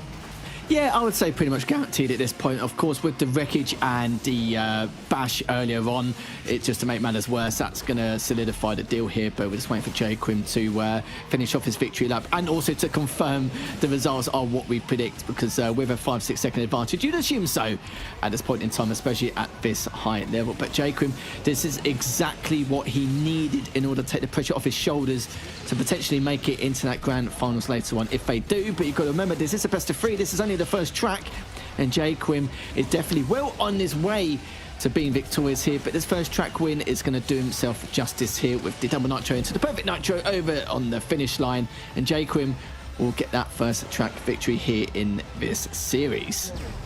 There we have it. Pickle losing for the first time in a while here in an opening race to Quim, especially here as we see Rome going the way of Quim's favor. And it was a result of an early knockdown, the complete opposite of what we've seen previously between the matchup of these two players. We've seen players, Pickle, knocking down Quim in that previous map there. But as you can see, Pickle going, unfortunately, a little bit too low there. And as a result, you can see Quim smacking on top of him. And that's what did it. That's what put the Pickle in the can. And he now has a 1-0 lead into this series. That would be really unexpected to see Quim here in the grand final with his first appearance. Now, I'm not saying that Pickle is out of the race just yet. There's still a lot of race to run for both these players. I wouldn't be surprised if Pickle makes a great comeback in the second track, so I'm not going to hedge my bets just yet. But great job from Quim, at least here in this first track. And it doesn't matter if a driver just makes his debut or has that wealth of knowledge and veteran experience. We have enough experience as casters and previous players where we see a player who's got that huge amount of potential. And I think we witnessed it from Quim instantly in that second series against Pickle. That's where we thought to ourselves, this guy could definitely make a huge dent into the armor to a lot of these players. And he certainly has done. Now that he's gone from, qualifying for the first time, making his debut and playing against Al in the upper bracket quarterfinals to now here we are with one track advantage here. Could potentially close out to a 2-0 victory and maybe even matching Elite Joe in the grand finals like that. It's definitely a nice little Cinderella story which he could accomplish, but let's see how things are going to go, because Pickle has definitely got the cards up his sleeve. We'll have to see what shenanigans he does at the get-go, at the very beginning, with his start strategies and how he can comply and be able to maintain a potential lead going forward. So there's still a couple more tracks left to go here before we solidify anything going into the grand finals. Yeah, and like I mentioned earlier, you sort of have that opportunity for that lower bracket momentum, something that Pickle wasn't really afforded. Of course, you may want that because you're coming from the upper bracket. It's not like you have to sort of sludge your way through that lower bracket, but Quim had those couple of victories earlier on, gives him momentum, gives him confidence, and that's something you really want to counteract those nerves as we come here onto 1,000 Minarets on Cairo, a beautiful track, and Pickle opting for that upper section there on the highway. That's going to give him a couple of barrel rolls, but Quim's going to be afforded those shockwaves. That's going to let him take a very early lead here as we go onto the section outside here onto the desert. Are they going to go into the pyramid section? They will try and get that airtime there as they come out of onto this back straight onto the double barrel roll section. A lot of players usually sometimes try and go for it, but otherwise you'd want to do exactly what these players are doing. And will we see the famous or the infamous wall ride trick? We won't. Quim opting not to do it, but Pickle will. Gets a tremendous amount of speed, goes above and beyond, and unfortunately that'll do it. He's gonna go crashing headfirst into the top section of the freeway,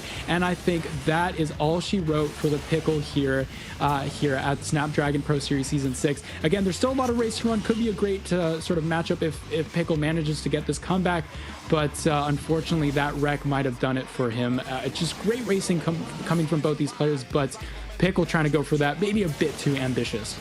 Yeah, that was a little bit unfortunate. He kind of had to take the risk though, didn't he? Because there was nowhere else he could have had in terms of being able to close the gap with that wall ride. But I thought he did succeed. I thought he might have had enough nitro to then carry on and stabilise, but just was not able to. But Quim just looked hot off the press at the very beginning. Was able to, you know, get that first initial jump, forcing Pickle to have to take a longer route, so to speak, and then making matters worse with his refinements overall, with his lines towards the halfway point of that first lap. But now Quim, as I mentioned before, this could be his victory lap. The player making his debut, we could be now seeing him in the grand finals and could also be victorious. We'll have to see what he could do against Elite Joe later on, but we haven't finished as of yet. We'll have to see if he makes any mistakes towards this lap and to see if he'll give Pickle kind of any edge, way, shape or form. But Quim just looking very good at the moment. Very unlikely that he'll be able to give Pickle a possibility in terms of bringing this back. Yeah, great job by Quim, keeping composure, and honestly, kind of unexpected to see him, you know, going for that safer route as he secures this 2-0, knowing exactly the play style he needs to play to take advantage, and letting Pickle wreck on their own, and securing the 2-0 in the lower bracket final. What an amazing race by both players. It was some incredible top Asphalt Legends Unite gameplay, but for Quim, it's his first appearance here at the Snapdragon Pro Series, and his first appearance in a grand final best of 5. Not a bad debut, is it, Marv? Not a bad debut indeed. It's to like start your to pave your way in a competitive scene and be able to start your first event in the grand finals. It's not too shabby as well. I think he's probably accomplished a lot more than he expected, even though he was a little bit nervous coming to this competition. But the pressure should be off his shoulders now, not because of the fact that he's satisfied with his placing, but now he's realised that it's do or die now, all or nothing going into the grand finals. But for Pickle though, sadly he will bow out of that third place position, but will bag himself $800, and both Elite Joe and Quim will guarantee themselves at least $1,200. It's just a matter of who's going to be victorious in this Snapdragon Pro Series Open Finals. Great job by both these players. And Trav, man, that was an incredible race. I'm curious how you think this next one is going to go down as well, considering this sort of turned out flip side to what we expected from the whole bracket. It's just a question of who can stop him. Sorry. Who can stop him? Honestly, he's so good. What a debut it's been for Quim at the end of the day. Elite Joe, probably the only player who's going to be able to stop him at this point. And that's just crazy to think. A guy on his debut is only going to be able to be stopped by, an infamous player. He's been like to so many finals. He's won so many events. And who would have thought that the newbie, the new kid on the block, would have to be beaten, or not even beaten yet, I will say. He can still go all the way, Quim, but Elite Joe is definitely an absolute titan of this region, a titan of the game, and it's going to be a very tall order for Quim to win this one, Lethal. It certainly will be indeed. Quim just looking so solid. Like, look at his run as well. Dropping down into lower bracket round 2 thanks to Pickle's 2-1 victory due to just, honestly, just body blocks alone. That's how tight it was between the two. And getting through the likes of Joe, CJ, Pickle, you know, names everyone very, very familiar with in the North American scene. And now the fact that he's in the grand finals in his first time in the Snapdragon Pro Series, it's not just showing a lot of promise here in his open finals, but just in the competitive scene overall and what he can do in the future of Asphalt. I don't think anybody can deny that he's completely earned his place here. He's got revenge on someone. He's got revenge on the guy who knocked him down to the lower bracket, I should say. Yeah. Then he's made this miraculous run all the way through to come and face off against Elite Joe in the finals. It really has been the debut of dreams for Quim, and honestly, you know, what's stopping him now? What's stopping him from going all the way? Obviously, Elite Joe is the man who stands in his way, and it's quite a big hurdle to get over, Marv. I mean, honestly, you ask the question of what's going to stop him, and that 1-0 lead that Elite Joe has coming from that upper bracket, I think could really make a big difference here going into our grand finals. Well, the grand finals is going to be an absolute spectacle. It's going to be Elite Joe against Quim for all the marbles. Certainly will be indeed. It will be a slobber knocker between these two juggernauts here coming into it between Elite Joe and Quim. Honestly, I think a lot of people will still favour Elite Joe with his wealth of knowledge and veteran experience in the game. But for Quim, though, honestly, when I witnessed him in that in that last track of the previous series, he was looking super solid. And honestly, it's going to be very difficult to decide who's going to take this. And we've got 2 San Franciscos on the table here, Marv. But we're going to be kicking things off with Buenos Aires Stadium Lap, Cairo Nile River, San Francisco City by the Bay. And to finish things off, as we've seen a lot of track 5s in all our grand finals on other regions. We've had it in EU, we've had it in LATAM as well. I'm not too sure about Asia Pacific, but we've already had at least 2 track 5s going into the grand finals. Will we have it in the NA region? Well, hope so. NA never lets me down, but we'll see. No, NA certainly doesn't let you down, and especially with that Demolition Derby aspect coming out from the North American players as well. That's always fun to see. But man, oh man, is this gearing up to be an epic grand finale between both these players. The underdog first appearance and the Elite Joe coming into this top bracket as well. I mean, you can't say for sure exactly who's going to take it. Of course, you're going to mention the fact that Elite Joe has been to so many grand finals. Honestly, you probably couldn't count it on both your hands, whereas Quim coming fresh, like you said, hot off the press here with an incredible run so far. So regardless of what happens, I have to give massive props to Quim.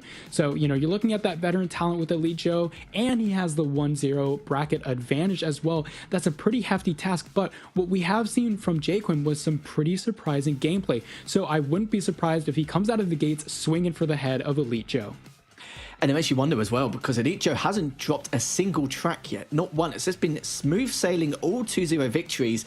And could he be the one to potentially take the entire event without dropping a track? There's definitely a lot of potential there, because Quim is the newbie on the block, but it looks like he doesn't seem to be acting that way at all in the slightest. It looks like he's been getting top 3s like it's his day job for the last 10 years, the way he's performing so far. Yeah, absolutely. Like you said, I mean, the consistency on this guy has been absolutely incredible as well. We haven't really seen a ton of like huge mistakes or wrecks or anything like that. Honestly, the only really thing you can really point at is that versus Elite versus Pickle in that earlier section where he got knocked down to the lower bracket. But when you look at that race, the only problem was the fact that Pickle was just blocking him the whole way through. He learned from that, knocked down Pickle in that second matchup there, and got a chance to run away into the grand finals.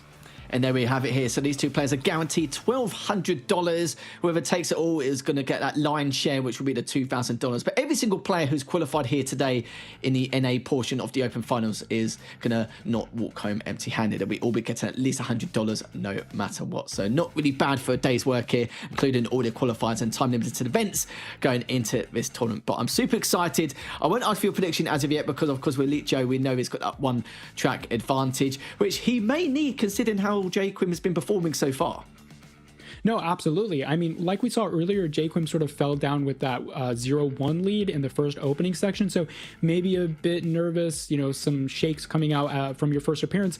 But I've never seen someone brush that off so darn quickly. And not only that, on top of coming back in that series later in that lower bracket, he now has all of the momentum that he's been accruing from that lower bracket. On the other hand, as you mentioned a couple of times ago, Elite Joe's just been sort of sitting there, not really doing a whole lot. I mean, he didn't have to do a whole lot. He got to the grand finals, secured himself that 1-0 lead, looking pretty, sitting back in his chair, wondering if anyone's going to dethrone him. But in terms of momentum and still keeping up and playing on and on, Quim does have that going for him. He certainly does indeed, as we'll get the grand finals underway for you very shortly if you're just joining us, and there will be more codes coming. I know a lot of you in chat are still wondering what's been going on, but don't go. We've already had 3 codes already. I think one's been pinned by the lovely people in the Asphalt scene over at Game Loft, so make sure you grab that while you can, as it's just for a limited time. So if it's by any means you can't claim it or redeem it, don't blame me. I told you. Claim it as soon as you physically can. Maybe claim the code now whilst we're waiting for this grand finals to get underway, but probably won't do it straight away because it probably will start up very shortly. But in terms of your prediction here, Marv, who do you think is going to take it even with that one track advantage? Because Quim has really been performing extremely well, and it's going to be very tough to call considering that for Elite Joe, he's not really been tested yet, and he's in the grand final, which is speaks volumes. Oh, yeah. I mean, but, oh, gosh, as you said, this is tough to call. I mean, if we had CJ or if we had, Cincinnati, Pickle, then you're looking at a 50-50. I mean, you might as well just say, whoever has that upper bracket advantage, you're probably looking at them to take an early victory. But now, even though, yes, Elite Joe does have that 1-0 start, Quim is just riding a high on all of these lower bracket finishes, all of these crazy maneuvers, clean, pristine racing, clearly sort of cementing himself in the upper echelon of the asphalt scene here in this tournament. So honestly, I don't know if I could choose a favorite, but if I really had to, I still am going to look for Elite Joe with that veteran experience. And in addition to, he has that 1-0 lead. But starting off with Buenos Aires, as you saw that track list earlier, that is a spicy match. There was tons of contact, as we saw earlier on in the tournament. So I wouldn't be surprised if we see maybe a knockdown, maybe something like the blocking or any sort of contact like that coming out from Quim early on. And if he does that, he can really cement himself as a force to be reckoned with for Joe.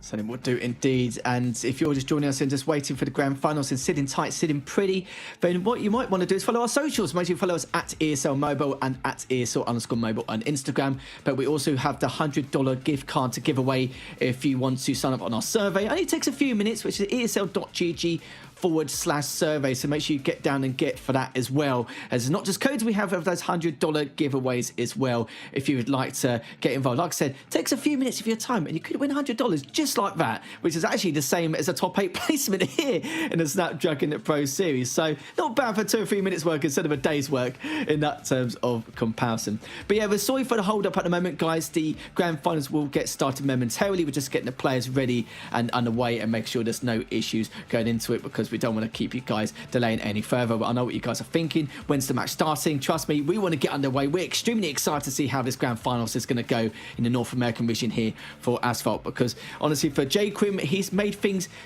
not just a little bit more interesting, but massively interesting compared to what we could be witnessing here in this grand finals, Marv. I mean, absolutely. I mean, if you talk about, Cincinnati, CJ, all the other sort of not heavy favorites, but I mean, Pickle would be that heavy favorite on the other side of the bracket, but those players are sort of expected to go far, and a lot of them did. But when you talk about, these matchups, if you got an expected matchup in the grand final, you're like, all right, we got another 2 players. They know each other really well. They know the tracks really well. They've been here before in this grand final situation, especially with that 1v1 versus qualification environment. But now everything has been flipped on its head. You got a complete newcomer to this sort of live tournament environment, at least in the 1 versus 1 scene, because he has played some community tournaments, especially ones that I've hosted, sort of destroyed the competition, if I might add. So that's one thing you sort of have to consider. Yeah, exactly. I mean, I was seeing that and I was like, okay, this guy is just really, really good. Wonder what's going to happen. Oh my gosh, he's made it to a grand final all of a sudden. So that is a truly incredible feat from Quim. So look, Elite Joe just sitting there in that grand final upper bracket match, sort of thinking, wait a minute, do I have to maybe prepare myself a little bit? Because if you look at the sort of playstyle differences between a lot of these players, you sort of have to think about, okay, how do I approach my route differences and my route choices? We've seen earlier on in the tournament some players opting to choose maybe safer routes or more risky routes, depending on who their opponent is, depending on the car that they have. So maybe that's something that Elite Joe has had time to ponder, has had time to maybe consider, whereas Quim is just hot off the lower bracket there. Yeah, well, it looks like we are going to go for a quick break. There is some technical hiccups, but it will be set up very shortly. But we're going to go for a 10-minute break. And when we come back, we'll have the grand finals. Sorry, a few minutes, not 10 minutes. But we'll be back in a few moments with the grand finals of the North American portion of Asphalt Open Finals here in the Snapdragon Pro Series. So don't go anywhere, as we'll be back in a few.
Hello everyone and welcome back to the Snapdragon Pro Series for Asphalt Legends Unite Season 6 Open Finals here, and we've just heard that the first track already got underway and is actually already finished, and Elite Joe did take that first track. So it looks like technically it could be a best of one here, rightly so for Elite Joe going into this one, but I'm not going to count out Quim as of yet, because we saw Jägermeister in the EU and Emmy in the NA region where he was down 2-0 and brought it back 3-2, which was just crazy in itself. Quim could easily do the same as well. He just needs that one track win to really give him that momentum to push him forward in this series.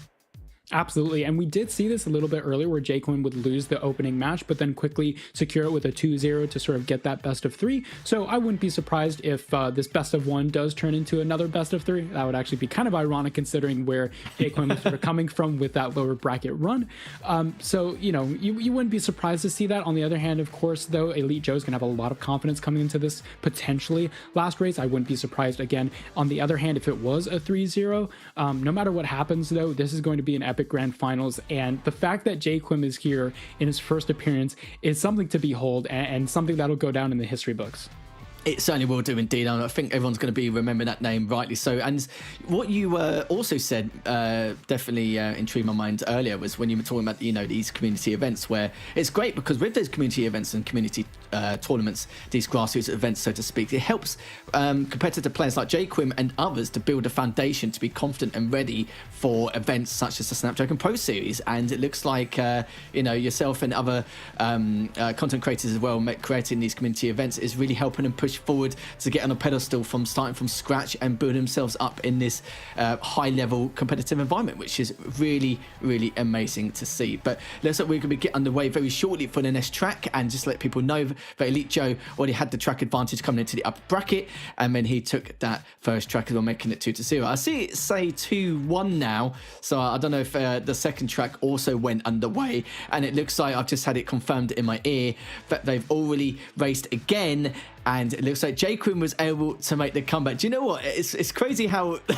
these tracks are forming quicker than we can actually speak our minds in terms of how this series is going to develop. So just let everyone know that scoreline is correct. Elite Joe is currently up 2-1 into the series, and we'll talk about the momentum shift, which is definitely in Quim's favour now, with 2 tracks left remaining, which is the two San Francisco ones. And guys, look, we've got another code here, 4th in the bag.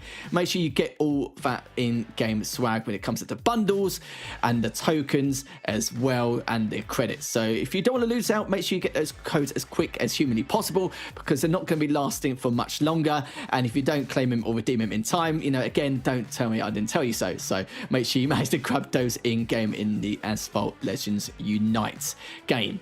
So again, looks like as we're talking about it, Quim has had the momentum swing in his favour. Still got 2 more tracks left to go. I do believe it's the 2 San Francisco runs, if I'm not mistaken. Yeah, I think we had both San Francisco tracks sort of as those 2 final deciders.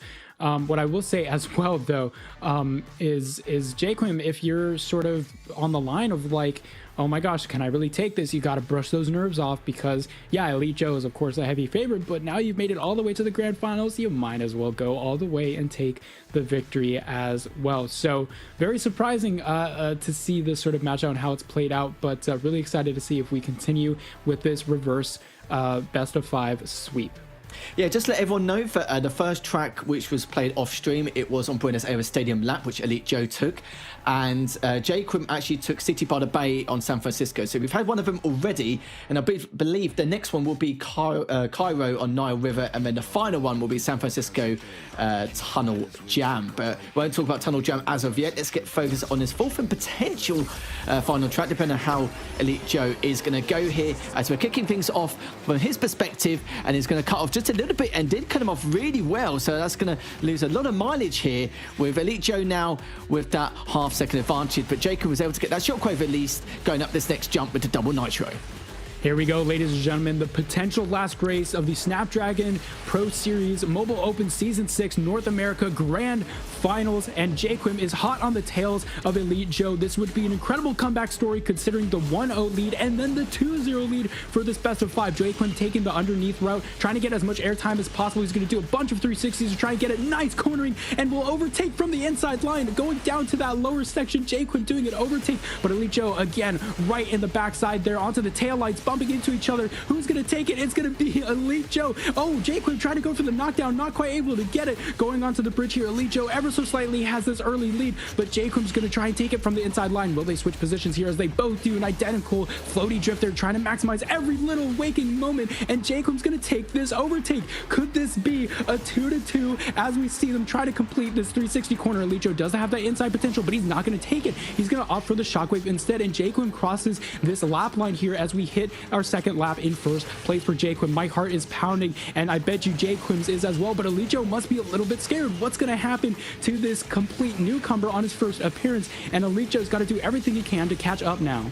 Yeah, Quim got additional barrel rolls off that previous jump, so he's got a little bit more nitro to play with here. Both players shockwaving now over that last jump as they get around this next bend, but Quim needs to make sure there's no inside angles for Elite Joe to be able to cut him off and be able to close that gap. But the shockwave coming out into the perfect nitro break, nitro trick coming out again from Quim as he goes across with that double nitro. Perfectly timed there with that double nitro into the 360. Shockwave is going to be coming out straight away as he goes over this next jump. It's only a couple of tenths of a second here, but you saw Elite Joe actually got a few additional barrel rolls, so they're able to close the gap even further. But the shockwave's coming out, and as Elite Joe's going to try and call him off, as now Quim on the inside lane, but it's actually bashed him slightly, so it actually cost him a little bit of mileage. Could that be the saving grace here for Quim now? It's still holding, maintaining that lead. There's only 7% left remaining. It looks like Quim should be able to take this. There's not going to be too much trouble here with double shockwave now coming out as we're going around this next corner. And Quim is going to take us to a final track. And this is going to be a repeat of what we saw between Future Flash and Jägermeister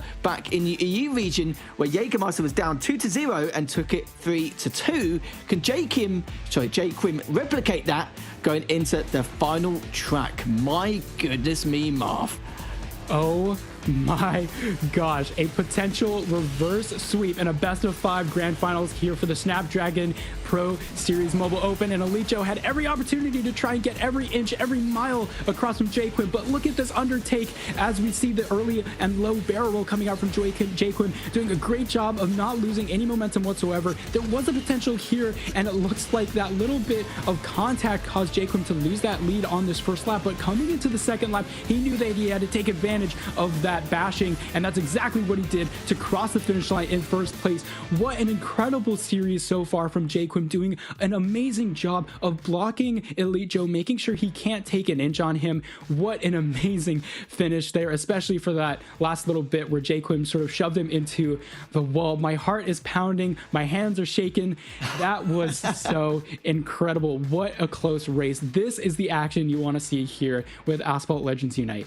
As if Quim was actually reset his mindset or his mentality overall after being 2-0 down. That was ridiculous. And I did say that one track advantage could make a huge difference here, as Elite Joe now needs to go back to San Francisco, where previously Quim actually won that on City by the Bay off stream. But now it's back to San Francisco again for Tunnel Jam.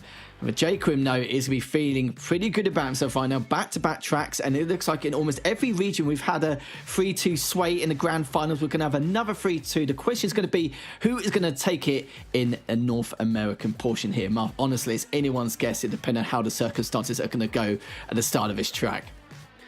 Man, oh man, this is shaping up to be one of the best grand finals we have seen in such a long time as we get this next track set up for you guys at home. But it's nice to take a little bit of a breather from that last track, because that, oh my gosh, that was a close one. I mean, honestly, at any moment, yeah, exactly. It was so just close to call during that first lap, especially. I mean, we saw Elite Joe try to take that track victory or that lead, and then Quim just stealing it back from the clutches of defeat right as we go on to that second track, or that second lap, excuse me. But as we go into San Francisco Tunnel Jam, you know, we saw a lot of contact there on Cairo, and so with this sort of closer together, close combat here on Tunnel Jam, we're going to see a lot more sort of car on car, tire on tire action, bumper to bumper, rail to rail it will be, because of that little sort of difference we have in sections where you have that tunnel area where it's so close, it's so narrow, it's so hard for both of those players to drive side by side. So one of the players has to be on top of the other or right in front. So I'm curious to see how both these players will approach this last race. But as we get into it, this will be the final race in the Snapdragon Pro Series Mobile Open Season 6. There is only one race that stands in between both of these drivers and victory. We see Elite Joe taking a bit of an early lead, helicopter spinning into the shockwave, Quim also saving up for it into the dune, shockwave into that airspeed time, and it looks like both players trying to do that little floaty drift, trying to get as much shockwave as possible coming into this first lap. My goodness me, Quim now still pretty much not too far behind it. It's going to gain a few tenths of a second and going up and using the perfect nitro into the double nitro for that durability to get around this next corner. But he does have the inside. He could shockwave past him, but you can see Elite Joe used that shockwave a little bit earlier. Perfect double nitro coming up from Quim. Timed that nicely as he's coming in from behind. Perfect nitro into the double once again, just to make sure to be on head of the heels as he's grinding to get these canisters as well. Did miss a couple, but should be okay here in terms of putting the pressure onto Elite Joe. And you can see again coming up with the shockwave, and he's just closing the gap about a tenth of a second every 5 seconds here. And I'm sure Elite Joe is well aware of this. It's just a matter of, can he maintain this lead in the grand finals? Yeah, we have to wait and see how Elite Joe plays out this next lap, because if he makes any sort of slight mistake, oh no, as I say mistake, Quim not getting enough shockwave for that dune launch off, and that's going to cause him to not gain any airspeed whatsoever. This puts a massive advantage for Elite Joe. All Elite Joe now has to do for the remaining of the lap is not mess up. He can play as cleanly and safely as possible. He has so much time to spare, almost wrecking there, going a little wobbly on his tires. Quim does seem to be catching up ever so slightly, and as you even see with Elite Joe opting not to go for that barrel roll, incredible. That's going to be a clean victory there for Elite Joe. I feel like this is going to be a little bit over. It was such an incredible race, but Elite Joe barreling down the straights here of this final section, coming onto the hairpin corner. Jay Quim can see him in the distance, but it feels like it might not be enough as Elite Joe crosses this final hairpin corner and shockwaving into the finish line. We have our champion for the Season 6 of the Snapdragon Pro Series Mobile Open. What an incredible finish, and props to Jay Quim for going all the way, bringing this to a 3-2 best of 5. But Elite Joe,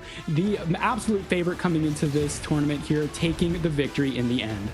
0.8 of a second between the two, but Elite Joe is your Snapdragon Pro Series Asphalt Legends Unite NA Open Finals champion. What a way to finish things up. It looked like Jay Quim was going to create that Cinderella story all the way from lower bracket round 2 to being 2-0 down in his grand finals and tied things up. But Elite Joe put his stamp of authority into this grand finals and was able to edge his way and to be victorious here, and will be your champion for the North American region here for Asphalt Legends Unite. Congratulations to Elite Joe for another victory here. Commiserations for Jay Quim, but honestly, this is definitely not the last we've seen of him, as he's performed extremely well for that entirety of this tournament and will grab himself at least $1,200 and that second place finish. That is one heck of a storyline. I think we're going to be talking about that for years to come. Jay Quim, what an incredible finish. If you're listening, buddy, that was so amazing to see you go all the way. But props to Elite Joe for taking it at the very end. Not unexpected, but both these drivers did an absolutely incredible job. Honestly, like, what a run from Jay Quim as well. Like, it was almost the dream debut. Sadly cut short by the absolute powerhouse that is Elite Joe. We kind of expected him to come in and win. He was the favourite from the start.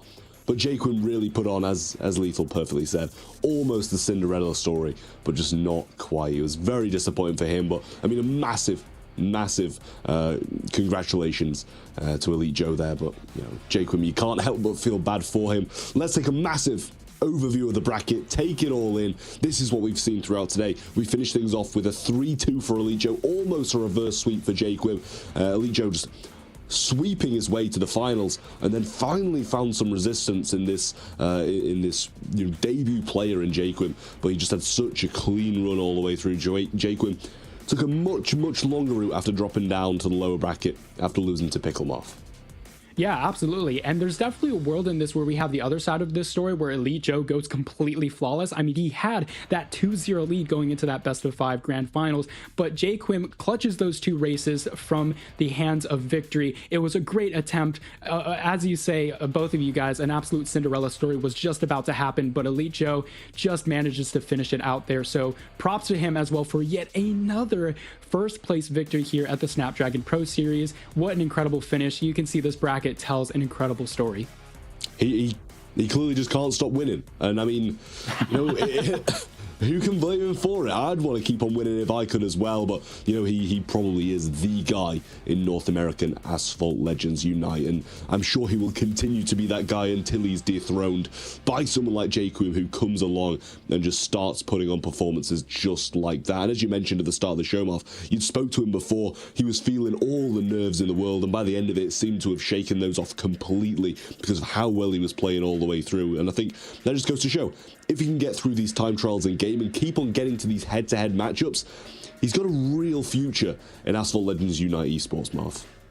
Absolutely. I mean, this kid was coming right out of the block, beating me in incredible fashions on my community tournaments. So yeah, technically, if you want to say he was getting that tournament experience, of course, I'm not running, you know, pro 1v1s at the top echelon. I'm just having fun with the amazing introduction of private lobbies for Asphalt Legends Unite, but taking that little bit of experience he has, taking that experience in the time trials and putting it to great use here in going all the way to the grand finals. But if we talk about Elite Joe for a second here, yet another victory under his belt, going to be brimming with confidence. He had a little bit of a shaky, interesting series coming from 2023 into 2024. He had a complete change of attitude going into it. We saw one rage quit, and then now all the way to a couple of victories in a row.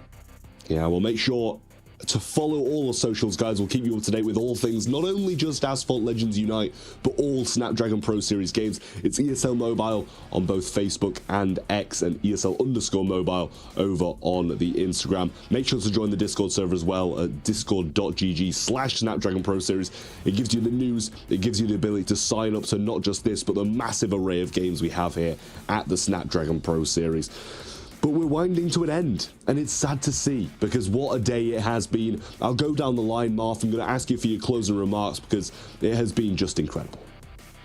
Oh man, firstly, I want to thank both of you guys for an absolute amazing broadcast. It's good to have the gang back together from Gamescom. That was an incredible show, so thank you as well. But to Quim, dude, that was an incredible showing. You'll come back stronger, I absolutely know it. But of course, for Elite Joe, congrats on another victory. And to everyone watching, thank you so much for being a part of this amazing community. I hope to be back soon with some more Asphalt Legends Unite action.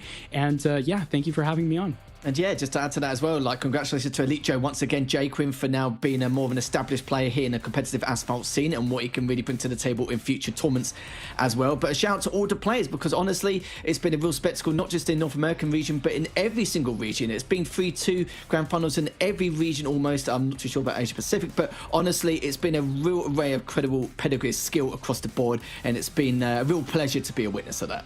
Yeah. Every single one of those 8 players today has put on an absolute show for us. It's been a pleasure to be back with Asphalt Legends Unite.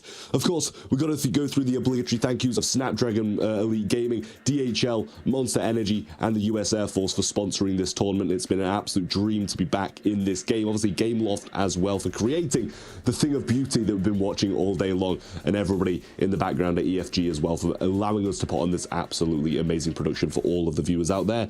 And a massive last thing. Thank you to the viewers for stopping by and watching us, because without you guys, we'd just be talking, and that's no fun at all. Not wrong. But once more, thank you all for stopping by. It's been an absolute pleasure. We will be back again soon. See you shortly.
Snapdragon Pro Series is brought to you by Snapdragon Elite Gaming, Monster Energy, DHL, and the United States Air Force.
Let's go. Put it in motion. Baby, we're going faster, faster, faster, faster. Seizing the moment. Baby, keep going faster, faster, faster, faster. Speed up, make that thing rev. Foot on the gas till you got nothing left. Let's drive to the top of the mountain and see the view. Let's vibe, looking back on the journey, just me and you. Ain't nobody wanna go slow. Yeah, I was chilling in the past, I was solo. Now that I got you in my life, I'm like, go, go. I be living for the thrill of it, whoa, whoa. I hear you like to gamble. Let's take the road, let's travel. No, I'm a lot to handle, but I wanna go fast with you. Think we can go the distance, although I know we're different. Together we both fit it, so I wanna go fast with you. Put it in motion. Baby, we're going faster, faster, faster, faster. Seizing the moment. Baby, keep going faster, faster, faster, faster. It's like they never even seen us, and nothing will ever get in between us. I'ma ride by your side every season, and if anyone try to stop us, we just speed up. Yeah, always keep it at 100. Top down, pretty face, so sun-kissed. Know it's scary, but I swear I really love this. Big shades on, summertime in London. I hear you like to gamble. Let's take the road, let's travel. No, I'm a lot to handle, but I wanna go fast with you. Think we could go the distance, although I know we're different. Together we both fit it, so I wanna go fast with you. Put it in motion. Baby, we're going faster, faster, faster, faster. Seizing the moment. Baby, keep going faster, faster, faster, faster. Put it in motion. Baby, we're going faster, faster, faster, faster. Seizing the moment. Baby, keep going faster, faster, faster, faster.